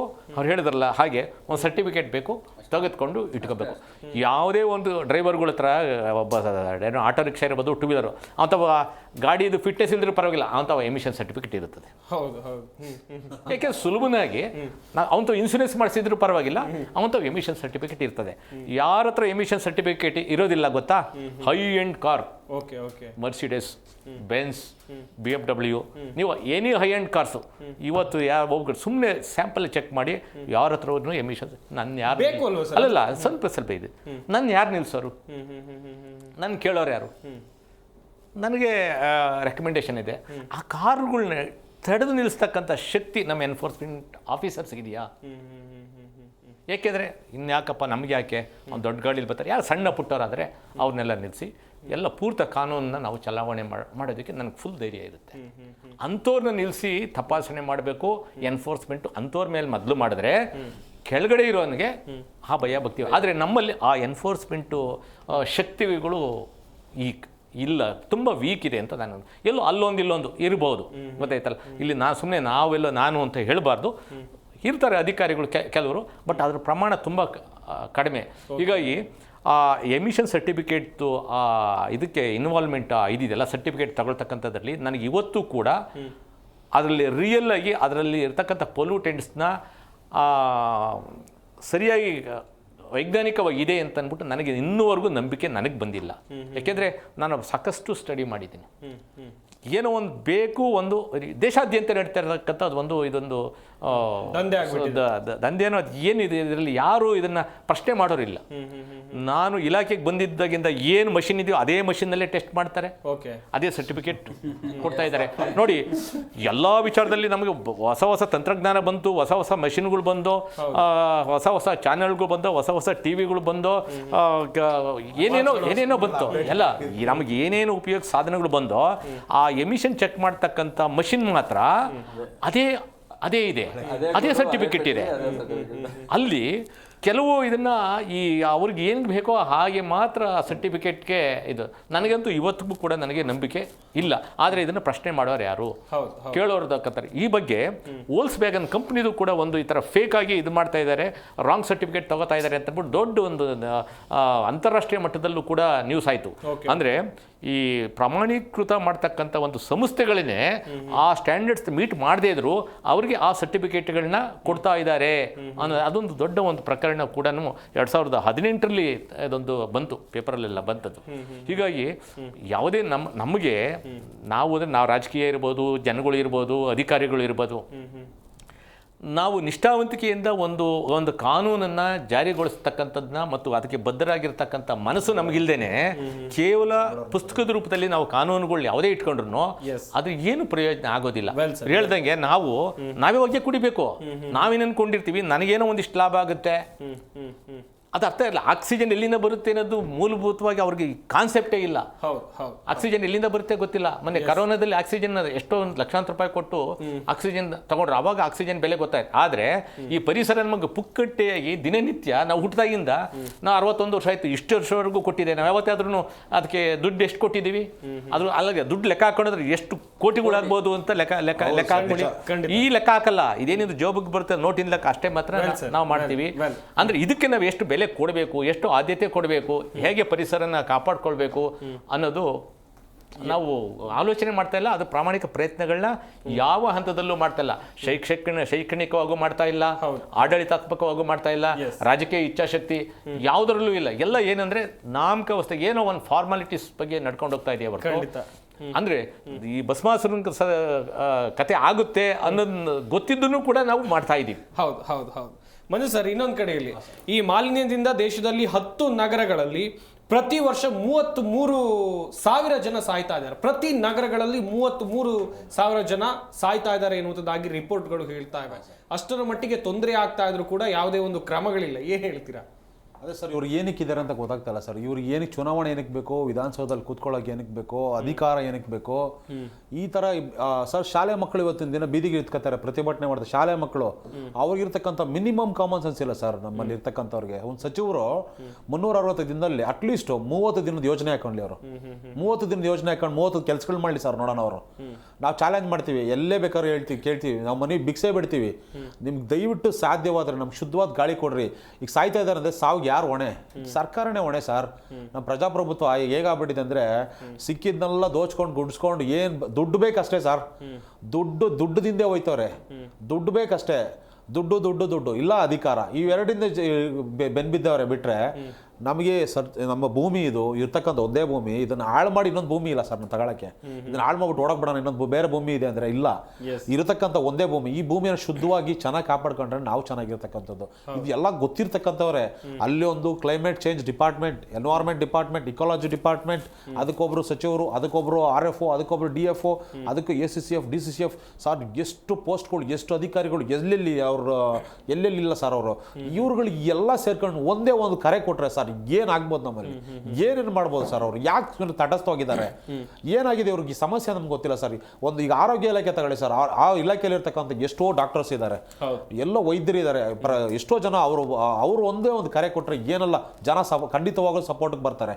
ಈಗ ಸಾರ್ ಹೇಳಿದ್ರು ನಮ್ಮ ಸಾರಿಗೆ ಇಲಾಖೆ, ಅವರು ಒಂದು ಕರೆ ಕೊಟ್ಟರೆ ಅವರು ಕೂಡ ಎಲ್ಲ ಇಲಾಖೆಗಳು ಕೈ ಜೋಡಿಸಿ ಆಂದೋಲನಗಳು ಶುರು ಮಾಡಬೇಕು ಸರ್. ಇಲಾಖೆಗಳು ಮಾಡೋಂಥ ಕೆಲಸ ಸರ್. ಇವತ್ತು ಸಂಘ ಸಂಸ್ಥೆಗಳು ಮಾಡ್ತಾ ಇದ್ದು, ಯಾರೋ ಪ್ರಸನ್ನ ಸರ್ ಅಂತವರು, ರಾಜಣ್ಣ ಸರ್ ಅಂತವ್ರು ಇವತ್ತು ಇಂಥ ಮನೋಭಾವ ಇರ್ತಕ್ಕಂಥವ್ರನ್ನ ಸೇರಿಸ್ಕೊಂಡ್ಲಿ ಸರ್, ಅವರ ಸಲಹೆಗಳು ತಗೊಳ್ಳಿ ಸರ್. ಸೀನಿಯರ್ಸ್ ಇದ್ದಾರೆ, ಇವತ್ತು ಎಷ್ಟೋ ಜನ ಆಚೆಗೆ ಬರಲ್ಲ ಸರ್ ಅವರು. ಇವತ್ತು ಎಷ್ಟೋ ಜನ ಪರಿಸರವಾದಿಗಳು, ದೊಡ್ಡ ಇರ್ತಕ್ಕಂಥ ಹಿರಿಯ ಪರಿಸರವಾದಿಗಳು ಇವತ್ತು ಆಚೆಗೆ ಯಾಕೆ ಬರ್ತಾರೆ ಅಂದ್ರೆ ಅವ್ರ ಮಾತಿಗೆ 3 ಕಾಸಿನ ಕಿಮ್ಮಕ್ಕಿಲ್ಲ, ಬೆಲೆ ಕೊಡಲ್ಲ ಅವ್ರ ಮಾತಿಗೆ. ಯಾರು ಕೇಳ್ತಾರೆ ಸರ್ ಅವರು? ಇವತ್ತು ಕಾಡು ಉಳಿಸಿ ನಾಡು ಉಳಿಸಿ, ಯಾರು ಸರ್ ಕಾಡನ್ನ ಹೊಡೆದ್ರೆ ರೆಸಾರ್ಟ್ ಹೆಂಗ್ ಕಟ್ಬೇಕು, ದುಡ್ಡು ಹೆಂಗ್ ಮಾಡ್ಬೇಕು ಹೇಳಿ ಐಡಿಯಾ. ಕಾಡು ಉಳಿಸೋದ್ರಲ್ಲ ನಡಿ ಆಚೆಗೆ ಅಂತಾರೆ ಸರ್. ಇವತ್ತು ಅವೆಲ್ಲ ಬೇಡ. ಇವತ್ತು ನೋಡ್ರಿ ಅಷ್ಟು ಜನ ಸಾಯ್ತಾ ಇದಾರೆ ಅಂತ ಹೇಳಿದ್ರೆ ಸರ್, ಅಲ್ಲಿ ಆತ ಒಂದು ಕುಟುಂಬ ಆತನ ನಂಬ್ಕೊಂಡು ಬದುಕ್ತಾ ಇರುತ್ತೆ, ಒಂದು ಫ್ಯಾಮಿಲಿ, ಆತ ಸಡನ್ ಸತ್ತೋದ್ರೆ ಆತನ ಎಂಟೈರ್ ಫ್ಯಾಮಿಲಿ ಏನಾಗ್ಬೇಕು ಸರ್? ಆತನ ಮಕ್ಕಳೇನಾಗಬೇಕು ಸರ್? ಒಂದು ಚಿಕ್ಕ ಪಕ್ಷಿನೇ ಅಪ್ಪ ಅಮ್ಮ ಬರುತ್ತೆ ಅಂತ ಗೂಡಲ್ಲಿ ಕಾಯ್ತಾ ಇರ್ತವೆ, ಇವೆರಡು ಎಲ್ಲ ಹೋಗಿರ್ತವೆ. ನಾವಿಲ್ಲಿ ಬರೋಷ್ಟೊತ್ತಿಗೆ ಪಟಾಕಿ ಹಬ್ಬ ಮಾಡ್ಕೊಂಡು ಕೂತಿರ್ತೀವಿ, ಅಲ್ಲೂ ನಾವು ಮಾಲಿನ್ಯನೇ. ದೀಪಾವಳಿ ಬಂತಂದ್ರೆ ಎಷ್ಟು ಪಟಾಕಿ ಮಾಲಿನ್ಯ, ಎಷ್ಟು ಪಟಾಕಿ. ಅದಕ್ಕೂ ಒಂದು ನಾಟಕ, ಏನು ಗ್ರೀನ್ ಪಟಾಕಿ ಅಂತೆ, ಅದನ್ನ ತೆಗೆದುಬಿಟ್ಟು ನೋಡಿ ಸರ್, ಅದು ಶಬ್ದನೇ ಬರಲ್ವಾ, ಹೊಗೆನೇ ಬರಲ್ವಾ, ಹೆಸರಿಗೆ ಗ್ರೀನ್ ಪಟಾಕಿ, ಸುಮ್ಮನೆ ಗ್ರೀನ್ ಅನ್ನು ಸೇರಿಸ್ಬಿಟ್ಟು ಪಟಾಕಿ ಮಾಡ್ಬಿಟ್ಟವ್ರೆ. ಸೊ ಅದು ನಾಟಕನೇ, ಅಲ್ಲೂ ದುಡ್ಡು ಎತ್ತಬೇಕು ಇವ್ರಿಗೆ. ಸೊ ಒಟ್ಟಾರೆ ಎಲ್ಲ ದುಡ್ಡು ಹಿಂದೆ ಬಿದ್ದು ಇವತ್ತು ನೋಡ್ರಿ ಆ ಪಟಾಕಿ ಹೊಡಿತಾರೆ, ಈ ಪಕ್ಷಿಗಳೆಲ್ಲ ಮೇವು ತಿನ್ನಕ್ ಬಂದಿರ್ತವೆ, ಪಕ್ಷಿ ಮರಿಗಳಿಗೆ ಮೇವು ತಿನ್ನಕ್ ತಗೊಂಡೋಗ್ಬೇಕು, ಇವರೆಲ್ಲ ರಾಕೆಟ್ ಬಾಂಬ್ ಇಟ್ಟು ಡಮ್ ಅನಿಸ್ತಾರೆ, ಅದಲ್ಲಿ ಸತ್ತೋಗ್ತವೆ. ಅಲ್ಲಿ ಅಮ್ಮ ಬತ್ತಾಳೆ, ಅಪ್ಪ ಬತ್ತಾನೆ, ಅಮ್ಮ ಬತ್ತಾಳೆ, ಎಷ್ಟೋ ಪಕ್ಷಿ ಮರಿಗಳು ಅಲ್ಲಿ ಪ್ರಾಣ ಬಿಟ್ಟಿರ್ತವೆ. ಆ ಪ್ರಾಣ ಹೋದಂಗೆ ಇಲ್ಲೂ ಕೂಡ ಮನೆಯಲ್ಲಿ ಕೂಡ ಅದೇ ಗತಿ ಸರ್. ನಿಮ್ಮ ನಿಜಗತಿ ಹಾಗೆ, ನೀವು ಇನ್ನೊಬ್ರು ಮಾಡಿದ್ದು ನೋವು ನಮಗೆ ರಿಟರ್ನ್ ಬರ್ತದೆ. ಆದ್ರೆ ಇದನ್ನ ಇವ್ರು ಅರ್ಥ ಮಾಡ್ಕೋಬೇಕು. ಅರ್ಥ ಮಾಡ್ಕೊಂಡು ಯೋಜನೆ ಹಾಕೊಂಡು ಸರ್ಟನ್ ಯೋಜನೆ, ಇವರು ಬ್ಲೈಂಡ್ ಆಗಿ ಮಾಡ್ತಾ ಇದಾರೆ ಸರ್, ಅರ್ಥ ಆಗ್ತಲ್ಲ. ಕೋಟ್ ಹಾಕೊಂಡು ಸುಮ್ಮನೆ ಕೂತ್ಕೊಬಿಟ್ರೆ ಚೇರಲ್ಲಿ ಉಪಯೋಗಕ್ಕೆ ಬರಲ್ಲ ಸರ್. ಕೂತ್ಕೊಳ್ಳಿ ಸರ್, ನೀವು ಕೆಲಸ ಮಾಡಿ ಸರ್, ಬನ್ನಿ ಸರ್ ಆಚೆಗೆ. ಸಾರ್ ಹೇಳಿದಾಗ ಮೆಟ್ರೋ ಯೂಸ್ ಮಾಡಿ ಸರ್, ಬಸ್ಸಲ್ಲಿ ಓಡಾಡಿ ಸರ್, ಏನ್ ಸರ್ ಅವಮಾನ ನಿಮ್ಗೆ? ಒಂದು ಪ್ರಯತ್ನ ಮಾಡಿ ಸರ್, ನಿಮ್ಗೆ ನೋಡೋಣ. ಒಂದು ಎತ್ತಿನ ಮಂಡಿಯಲ್ಲಿ ಓಡಾಡಿ ಸರ್, ನೋಡೋಣ ಒಂದಿನ ನಿಮ್ಗೆ ಗೊತ್ತಾಗುತ್ತೆ ಕಷ್ಟ ಹೆಂಗಿದೆ ಅಂತ. ಆಚೆ ಕಡೆ ಒಂದೇ ಸಿಂಪಲ್ ಆಗಿ ಬೆಂಗಳೂರು ಒಂದು ರೌಂಡ್ ಎತ್ತಿನ ಮಂಡಿಯಲ್ಲಿ ಓಡಾಡಿ ಬಂದ್ಬಿಡಿ ಸರ್. ಇವ್ರು ಏನು ಇಲ್ಲದೆ ಅಧಿಕಾರ ಐಷಾರಾಮಿ ಜೀವನ ಬಿಟ್ಟು ನಾರ್ಮಲ್ ಆಗಿ ಒಂದು ರೌಂಡ್ ಹೋಗಿ ಬರ್ಲಿ, ಅವರ ಉಸಿರಾಟ ಎಷ್ಟು ಚೆನ್ನಾಗಿರುತ್ತೆ ಅಂತ ಅವ್ರಿಗೆ ಅರ್ಥ ಆಗ್ಬಿಡುತ್ತೆ. ಪ್ರಸನ್ನ ಸರ್, ನಾವು ಶಾಲೆಗೆ ಸೇರಿದಾಗಿನಿಂದಲೂ ಕೂಡ ಪರಿಸರ ಅಧ್ಯಯನದ ಬಗ್ಗೆ, ಪರಿಸರವನ್ನು ಹೆಂಗ್ ಕಾಪಾಡಬೇಕು, ಹೆಂಗ್ ಕಾಳಜಿ ವಹಿಸಬೇಕು ಅಂತೇಳಿ ಎಲ್ಲರೂ ಕೂಡ ತಿಳ್ಕೊಂಡು ಬಂದವರು. ಆದ್ರೆ ಈಗ ಆಗ್ತಾ ಇರುವಂತ ಪರಿಸರ ನಾಶ, ಇದನ್ನ ಕಂಟ್ರೋಲ್ ಮಾಡೋಕೆ ಆಗುತ್ತಾ ನಿಜವಾಗ್ಲೂ? ಮಾಲಿನ್ಯ, ಪರಿಸರ ನಾಶ ಎಲ್ಲವನ್ನ ಸೇರಿ ಪುಸ್ತಕದ ಬದನೆಕಾಯಿ ಅಂತೀವಿ ಗೊತ್ತಲ್ಲ, ಓಕೆ, ಬಹಳ ಚೆನ್ನಾಗಿ ಓದಿರ್ತೀವಿ. ಹೌದು, ವಾಯು ಮಾಲಿನ್ಯ, ಶಬ್ದ ಮಾಲಿನ್ಯ, ಇನ್ನೊಂದು ಮಾಲಿನ್ಯ ಅಂತ ಬಹಳ ಚೆನ್ನಾಗಿ ಓದ್ಕೊಂಡ್ ಬಂದಿರ್ತೀವಿ. ಒಂದು ಯಾವುದೇ ಒಂದು ಅಧಿಕಾರಕ್ಕೆ ಬಂದಿನ ಮೇಲೆ ಇವ್ರು ಅದನ್ನ ಇಂಪ್ಲಿಮೆಂಟೇಷನ್ ಮಾಡ್ಬೇಕನ್ನೋದು ನಮ್ಮ ಆಸೆ. ನಿಜ. ಓಕೆ, ಈ ಇಂಪ್ಲಿಮೆಂಟೇಷನ್ ಇಲ್ಲ ಅಂತಂದ್ರೆ ಎಷ್ಟು ಹಾಳಾಗೋಗುತ್ತೆ ಅಂದ್ರೆ, ನಾವು ಸ್ಟಾರ್ಟಿಂಗ್ ನೋಡಿ ಒಂದು 8 ವರ್ಷದ ಕೆಳಗಡೆ ಪರ್ಟಿಕ್ಯುಲರ್ ಮ್ಯಾಲೆಟ್ PM ಅಂತ ಹೇಳ್ತೀವಿ, ಪರ್ಟಿಕ್ಯುಲರ್ ಮ್ಯಾಟರ್ ಅಂತ, PM ಪರ್ಟಿಕ್ಯುಲರ್ ಮ್ಯಾಟರ್. ಆ PM ಲೆವೆಲ್ನ ನಾವು ಯಾವ್ಯಾವ ಏರಿಯಾದಲ್ಲಿ ಹೆಂಗೆ ಕಡಿಮೆ ಮಾಡಬಹುದು ಅನ್ನೋದಕ್ಕೆ ಕೆಲವೆಲ್ಲ ದೊಡ್ಡ ದೊಡ್ಡ ಕಂಪನಿಗಳು ಬಂದು ಅವರೇ ಇನ್ವೆಸ್ಟ್ಮೆಂಟ್ ಮಾಡ್ತೀವಿ, ನಮಗೆ ಅಲ್ಲಿ ಜಾಗ ಕೊಡಿ, ಎಷ್ಟಾಗುತ್ತೋ ಅಷ್ಟು ಅಲ್ಲಿರೋದನ್ನೆಲ್ಲ ನಾವು ಎಳ್ಕೊಂತೀವಿ, ಕಾರ್ಬನ್ ಡೈಆಕ್ಸೈಡ್ ಕೆಟ್ಟದ್ದನ್ನ ಅಂತಂದೇಳಿ ಆ ಪರ್ಟಿಕ್ಯುಲರ್ ಮ್ಯಾಟರ್ಸ್ ಲೆವೆಲ್ ನಿಮಗೆ ಕಡಿಮೆ ಮಾಡಿಕೊಡ್ತೀವಿ, ಆ ಮಾಲಿನ್ಯ ಎಷ್ಟಾಗದಷ್ಟು ಕಡಿಮೆ ಮಾಡ್ತೀವಿ ಅಂತಂದ್ರೂ ಕೂಡ ಅಲ್ಲಿ ಹಗರಣ. ನಾ ಹೇಳೋದು ಫಸ್ಟ್ ಹಗರಣಗಳನ್ನ ಬಿಡಿ. ಓಕೆ, ಈಗ ಯಾಕೆ ನಾನು ಇಷ್ಟೊಂದು ಹೇಳ್ತಾ ಇದ್ದೀನಿ ಅಂತಂದ್ರೆ, ನೀವು ನಂಬಿ ಎಲ್ಲ ಕಂಪನಿಗಳು ಬಂದಿದಾವಲ್ಲ, ಇವು ಬೆಂಗಳೂರಿಗೆ ಯಾಕೆ ಬೇಕು? ಡಿಸ್ಟ್ರಿಬ್ಯೂಟ್ ಮಾಡ್ರಿ. Davanagere example, centre of the ಇಡೀ ಕರ್ನಾಟಕದ ಸೆಂಟ್ರ್. ಓಕೆ, ಅಲ್ಲಿಗೆ ಸ್ವಲ್ಪ ಹಾಕಿ, ಬೆಳಗಾಂ ಹಾಕಿ, ಹುಬ್ಳಿ ಹಾಕಿ, ಯಾಕಾಗಲ್ಲ? ಏನ್ ಮುಂಚೆಯವರಿಗೆಲ್ಲ ಬೆಂಗಳೂರು ಹಿಂಗೆ ಅಂತ ಗೊತ್ತಿತ್ತ? ಇಲ್ಲ ತಾನೆ, ಇಲ್ಲ ಆಗಿನ ಮೇಲೆ ಮಾತ್ರ ಬಂದಿದೆ. ಒಂದು ಶಿಫ್ಟ್ ಮಾಡಿ, ಇವರಿಗೆ ವಿಧಾನಸೌಧನ ಸುವರ್ಣಸೌಧ ಮಾಡಕ್ ದುಡ್ಡು ಬೇಕಾಗಿತ್ತು, ಅಲ್ಲೇನೋ ಒಂದ್ ಕಟ್ಟಿದ್ರು, ಅದು ಹಾಳು ಮಾಡಿಟ್ಟಿದ್ದಾರೆ, ಅದು ಬೇರೆ ಮಾತು ಆಯ್ತಾ. ಅದು ವರ್ಷಕ್ಕೊಂದ್ಸರಿ ಆರಾಮಾಗಿ ಹೋಗ್ತಾರೆ. ಅದನ್ನು ನಿಮಗೆ ಚಾಲೆಂಜ್ ಮಾಡ್ತೀನಿ, ವರ್ಷಕ್ಕೊಂದ್ಸರಿ ಇಲ್ಲಿಂದ ಅಲ್ಲಿ ಹೋಗೋದಕ್ಕೆ ಎಷ್ಟು ಸಿಸ್ಟಮ್ಸ್ ತಗೊಂಡು ಹೋಗ್ತಾರೆ, ಅಲ್ಲಿ ಕೂಡ ಪೊಲ್ಯೂಷನ್ ಮತ್ತೆ ಒಂದ್ ಸೆಕೆಂಡ್ ಬರೋದು. ಓಕೆ, ಅದು ಮಾಡೋ ಬದಲಿ ನೀವು ಸ್ವಲ್ಪ ಪ್ಲಾನಿಂಗ್ ಮಾಡಿ, ನಗರ ಅಂದ್ರೆ ಏನು, ನಗರಕ್ಕೆ ಹೆಂಗ್ ಮಾಡ್ಬೇಕು ಏನು. ಓಕೆ, ಈಗ ವೆಹಿಕಲ್ ಫಾರ್ ಎಕ್ಸಾಂಪಲ್, ಇವತ್ತು ಈ ಕಾರ್ ತಂದ್ರ ನೆಕ್ಸ್ಟ್ ಡೇ ಇದ್ರಲ್ಲಿ ಬರ್ರಿ, ಮೆಟ್ರೋದಲ್ಲಿ ಬನ್ನಿ, ಇವತ್ತು ಕಾರ್ ಬಿಟ್ಬಿಡಿ. ಓಕೆ, ಇಲ್ಲ ಅಂದ್ರೆ ಆಡ್ ನಂಬರ್ಸ್ ಇವನ್ ನಂಬರ್ಸ್, ಒಂದು ವೆಹಿಕಲ್ ನಂಬರ್ ಕೂಡಿಸಿದ್ರೆ ಸರಿ ಸಂಖ್ಯೆ ಆಗಿದ್ರೆ ಅದು ಸರಿ ಸಂಖ್ಯೆ ಗಾಡಿಗಳು ಮಾತ್ರ ಇವತ್ತು ಸೋಮವಾರ ಇರಬೇಕು, ನೆಕ್ಸ್ಟ್ ಡೇ ಬೆಸ ಸಂಖ್ಯೆ ವೆಹಿಕಲ್ಗಳು. ಅಂದ್ರೆ ಎಲ್ಲರಿಗೂ ಕಾರಲ್ಲಿ ಓಡಾಡಕ್ಕೆ ಅವಕಾಶ ಆಗ್ಬೇಕು, ಜೊತೆಗೆ ಪಬ್ಲಿಕ್ ಟ್ರಾನ್ಸ್ಪೋರ್ಟ್ ಅಲ್ಲೂ ಅವಕಾಶ ಆಗ್ಬೇಕು. ಈ ರೀತಿ ಒಂದು ಸಿಸ್ಟಮೆಟಿಕ್ ಪ್ಲಾನ್ ಮಾಡಿದ ಪಕ್ಷದಲ್ಲಿ 100% ನಾವು ಕಡಿಮೆ ಮಾಡ್ಬೋದು. ನಾವು ಹೇಳೋದಷ್ಟೇ ಅಲ್ಲ, ಮಾಡಿ ತೋರಿಸ್ಬೋದು ಆಕ್ಚುಲಿ. Yes, well sir. ಕೊನೆಯದಾಗಿ ರಾಜಣ್ಣ ಸರ್, ಕೊನೆಯದಾಗಿ ಚುಟುಕಾಗಿ ಸ್ವಲ್ಪ ಇದ್ದಾರೆ ಸಾರ್ ಹೇಳಿದ್ರು ಲಂಗ್ ಸ್ಪೇಸ್ ಅಂತ. ಎಲ್ಲಿ ನಾವು ಎಡವಿರೋದು ಅಂದರೆ ಬೇಸಲ್ಲಿ. ಲಂಗ್ ಸ್ಪೇಸ್ ಎಲ್ಲಿ ಬರುತ್ತೆ? ನಮ್ಮದು ನಗರಗಳನ್ನು ನಾವು ಹೇಗೆ ವಿನ್ಯಾಸ ಮಾಡ್ಕೊಳ್ತೀವೋ ಹಾಗೆ ನಮಗೆ ಲಂಗ್ ಸ್ಪೇಸ್ ಸಿಗುತ್ತೆ. ನೀವು ಲಂಗ್ ಸ್ಪೇಸೇ ಬಿಟ್ಟಿಲ್ಲ, ನೀವು ಲಂಗ್ಸೇ ಇಲ್ಲ ನಿಮಗೆ, ಮತ್ತೆ ಗಾಳಿ ಎಲ್ಲಿ ಸೇರ್ಕೊಳ್ಳುತ್ತೆ ಹೇಳಿ ಫಸ್ಟು. ಅದಕ್ಕೆ ನನ್ನ ಒಂದು ವಿಷನ್ಸ್ ಈ ಥರ ಇದೆ. ನಾವು ಈಗ ಆಯಿತು, ನಾವು ಸುಮ್ಮನೆ ಬರೀ ದೂಷಣೆ ಮಾಡೋದ್ರ ಬದಲು ಮುಂದೆ ನಾವು ಈ ನಗರವನ್ನು, ಬೆಂಗಳೂರು ಅಥವಾ ಯಾವುದೇ ಮಹಾನಗರಗಳನ್ನ ಹೇಗೆ ನಾವು ಉತ್ತಮಪಡಿಸ್ಬೋದು ಅನ್ನೋದು ನನ್ನದೇ ಆದಂಥ ಒಂದು ವಿಷನ್ಸ್. ಈಗೇನೋ ಮಾಡಿದ್ದೀವಿ, ಯಾವುದೋ ಒಂದು ಸ್ಥಿತಿಲಿದೆ, ಹೀಗೆ ಬಿಟ್ಬಿಡಿ. ನಾವಿವಾಗ ಏನು ದೊಡ್ಡದಾಗಿ ವಿಶಾಲ ಬೆಂಗಳೂರು ಅಥವಾ ವಿಶಾಲ ಮೈಸೂರು, ವಿಶಾಲ ಹುಬ್ಬಳ್ಳಿ ಏನೋ ಒಂದು ಕಾನ್ಸೆಪ್ಟ್ ಇಟ್ಕೊಂಡಿದ್ದೀವಲ್ಲ, ನೀವು ಅಲ್ಲಿ ಇವತ್ತಿನ ಸಮಾಜಕ್ಕೆ ಬೇಕಾದಂಥ ಎಲ್ಲ ಚಾಲೆಂಜಸ್ಸನ್ನು ಲಿಸ್ಟ್ ಮಾಡಿ, ಆ ಚಾಲೆಂಜಸ್ಗಳನ್ನ 50 ವರ್ಷದ ಒಂದು ವಿಷನ್ ಇಟ್ಕೊಂಡು ಅಲ್ಲಿ ಫಸ್ಟ್ ನಿರ್ಮಾಣ ಮಾಡ್ಕೊಳ್ಳೋಣ. ಅಲ್ಲಿ ಒಂದ್ಸರಿ ಅಲ್ಲಿಗೆ ಶಿಫ್ಟ್ ಆಗೋಣ. ಇವನ್ನ ಹಂತವಾಗಿ ಇದನ್ನು ಹಾಗೆ ಬಿಡೋಣ. ನೀವು ಇಲ್ಲೇನು ಇದೆಲ್ಲ ಇವಾಗೆಲ್ಲ ನಾವು ಮಾಡ್ತಕ್ಕಂಥದ್ದು ಇಲ್ಲಿ ಏನೇ ಮಾಡಿದ್ರು ಕೂಡ ಓನ್ಲಿ ಕನ್ಸ್ಟ್ರಕ್ಟಿವ್ ಅಂಡ್ ಇದು ಏನು ಟೆಂಡರಿಂಗ್ ಆದ್ರೂ ಸುತ್ತಮುತ್ತ ಅಷ್ಟೇ ಇರುತ್ತೆ ಹೊರತು ಯಾವುದೇ ಕಾರಣದಿಂದ ಪರಿಸರನ ಇದಿಷ್ಟೇ ಜಾಗದಲ್ಲಿ ನಾವು ಉತ್ತಮಪಡಿಸೋದಕ್ಕೆ ಆಗೋದಿಲ್ಲ. ಗ್ರೇಟರ್ ಬೆಂಗಳೂರು ಅಂದರೆ ಇನ್ನು ಆ ಹೊಸ ಖಾಲಿ ಇರೋ ಜಾಗದಲ್ಲಿ ನಮ್ಮ ಸಮಾಜಕ್ಕೆ ಬೇಕಾದ ಎಲ್ಲ ಚಾಲೆಂಜಸ್ ಅನ್ನು ಲಿಸ್ಟ್ ಮಾಡಿ ಅಲ್ಲಿ ನಿರ್ಮಾಣ ಮಾಡಿಕೊಂಡು ನೆಕ್ಸ್ಟ್ ಹಂತವಾಗಿ ಇಲ್ಲಿ ಅಗಲ ಮಾಡ್ಕೊಳ್ಳೋದು, ಅಲ್ಲಿರ್ತಕ್ಕಂಥ ವ್ಯವಸ್ಥೆ ಇಲ್ಲೂ ನಾವು ಸೃಷ್ಟಿ ಮಾಡ್ಕೊಳ್ತಕ್ಕಂಥ ಒಂದು ಪ್ರಾಮಾಣಿಕ ಪ್ರಯತ್ನ ನಾವು ಇವತ್ತು ಮಾಡಿದ್ರೆ ಇನ್ನು 10-15 ವರ್ಷದಲ್ಲಿ ಒಂದು 50% ನಾವು ಏನಾದರೂ ಪ್ರಗತಿಯನ್ನು ಕಾಣಬಹುದು. ಇದಲ್ಲದೆ ಹೊರತು ಯಾವ ಕಾರಣಕ್ಕೂ ಎಲ್ಲ ಟುವರ್ಡ್ಸ್ ಸರ್ಕಲ್ ಟುವರ್ಡ್ಸ್ ಟೆಂಡರಿಂಗ್ ಅಲ್ಲೇನೆ ಮುಗಿದೋಗ್ಬಿಡುತ್ತೆ ಹೊರತು ಜನಗಳಿಗೇನು ಅನುಕೂಲ ಆಗಲ್ಲ. ಮಂಜು ಸರ್, ಕೊನೆಯದಾಗಿ ಚುಟುಕಾಗಿ ಅಂದರೆ ನಮ್ದು ಇಷ್ಟೇ ಸಲಹೆ, ದಯವಿಟ್ಟು ಎಲ್ಲ ಪರಿಸರ ಪೂರ್ವಕವಾಗಿ ಜೀವನನ ಕಟ್ಕೊಳ್ರಿ. ಎಲ್ಲ ದಯವಿಟ್ಟು ಈಗ ಮಾಲಿನ್ಯಕ್ಕೆ ಸಂಬಂಧಪಟ್ಟಂಗೆ ದೂರ ಇರಿ. ಏನು ಪ್ಲಾಸ್ಟಿಕ್ ಬಳಸದೆ ನಾವು ಈ ಪ್ಲಾಸ್ಟಿಕನ್ನು ಸುಡೋದ್ರು, ಮತ್ತು ಭೂಮಿಗೆ ವಿಷ ಹಾಕೋದು, ಈ ವೆಹಿಕಲ್ಸ್ಗಳನ್ನ ಹೆಚ್ಚಾಗಿ ನಮ್ಮ ಓನ್ ವೆಹಿಕಲ್ಸ್ ಬದಲು ಪಬ್ಲಿಕ್ ವೆಹಿಕಲ್ಸ್ ಬಳಸೋದು, ಬೇರೆ ಬೇರೆ ಪರಿಸರ ಪೂರ್ವಕವಾಗಿ ನಾವು ಜೀವನ ಅಳವಡಿಸ್ಕೊಳ್ಳೋದು. ಮತ್ತು ಇದ್ರ ಬಗ್ಗೆ ಸಾರ್ ಹೇಳಿದಾಗೆ ಅಧಿಕಾರಿಗಳು ಮತ್ತು ಇಲಾಖೆಗಳು, ಸರ್ಕಾರ ಎಚ್ಚೆತ್ಕೊಂಡು ಮುಂದಿನ ದಿನಗಳಲ್ಲಿ ಅವರು ಭವಿಷ್ಯತ್ತು, ಮುಂದಿನ ಫ್ಯೂಚರ್ ಬರೀ 5 ವರ್ಷಕ್ಕೆ ಸೀಮಿತ ಅಲ್ಲ, 50 ವರ್ಷಕ್ಕೆ ಹಾಕ್ಬೇಕು. ಈ ಸರ್ಕಾರ ಮಾಡೋ ಪ್ರಯತ್ನ 50 ವರ್ಷಕ್ಕೆ ಹಾಕಬೇಕು ಅಂತ ಕೆಲಸ ಮಾಡೋಗ್ರಿ. ನಿಮ್ಮ ಫೋಟೋ ಮನೆ ಇಟ್ಕೊಂಡು ನಾವು ಡೈಲಿ ಪೂಜೆ ಮಾಡ್ತೀವಿ. ಪ್ರಸನ್ನ ಸರ್, ಕೊನೆಯದಾಗಿ ಜಾಸ್ತಿ ಮುಂಚೆ ನಮ್ಮ ಬೆಂಗಳೂರನ್ನ ಗಾರ್ಡನ್ ಸಿಟಿ ಅಂತ ಹೇಳ್ತಿದ್ವಿ. ಯಾಕೆ ಬರ್ತಾ ಗಾರ್ಬೇಜ್ ಸಿಟಿ ಸ್ಟಾರ್ಟ್ ಆಯ್ತು. ಈಗ ಇನ್ನೊಂದು ಸ್ವಲ್ಪ ದಿನ ಬಂದ್ರೆ ಟ್ರಾಫಿಕ್ ಸಿಟಿ ಅಂತ ಹೊಸ ವರ್ಡ್. ನೀವು ಬೇಕಾದ್ರೆ ಆಲ್ರೆಡಿ ಶುರುವಾಗಿದೆ.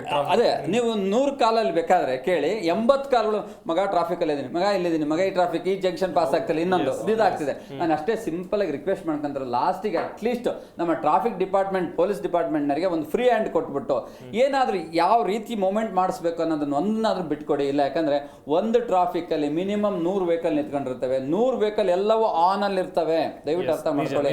ಅವು ಎಮಿಟ್ ಮಾಡೋ ಅಂತ ಎಷ್ಟು ಹೊಗೆ ಅಂತಂದ್ರೆ, ಆಮೇಲೆ ಯಾವ ವೆಹಿಕಲ್ ನೀವು ಟೆಸ್ಟ್ ಮಾಡ್ಕೊಂತ ಹೋದ್ರೆ 15 ವರ್ಷದ ಮೇಲಿದೆ, 20 ವರ್ಷದ ಮೇಲಿದೆ ವೆಹಿಕಲ್ಗಳೆಲ್ಲ, ಆಟೋ ಕೆಲವೆಲ್ಲ ನೋಡ್ಬಿಟ್ವಿ ಅಂತಂದ್ರೆ ಹಾರಿಬಲ್ ಅನ್ಸುತ್ತೆ ಹೇಳ್ಬೇಕು ಆಟೋ ಅಂತಲ್ಲ. ದಯವಿಟ್ಟು ಅವನ್ನೆಲ್ಲ ಅವಾಯ್ಡ್ ಮಾಡಿ, ಪೊಲೀಸರು ಅದನ್ನ ಸ್ವಲ್ಪ ಪರ್ಟಿಕ್ಯುಲರ್ ಗಮನ ಹರಿಸಲಿ ಅನ್ನೋದೊಂದು ಸ್ವಲ್ಪ ನಾನು ಡಿಪಾರ್ಟ್ಮೆಂಟ್ಗಳ ಬಗ್ಗೆ ಜಾಸ್ತಿ ಗಮನ ಹರಿಸ್ತಿದ್ದೀನಿ.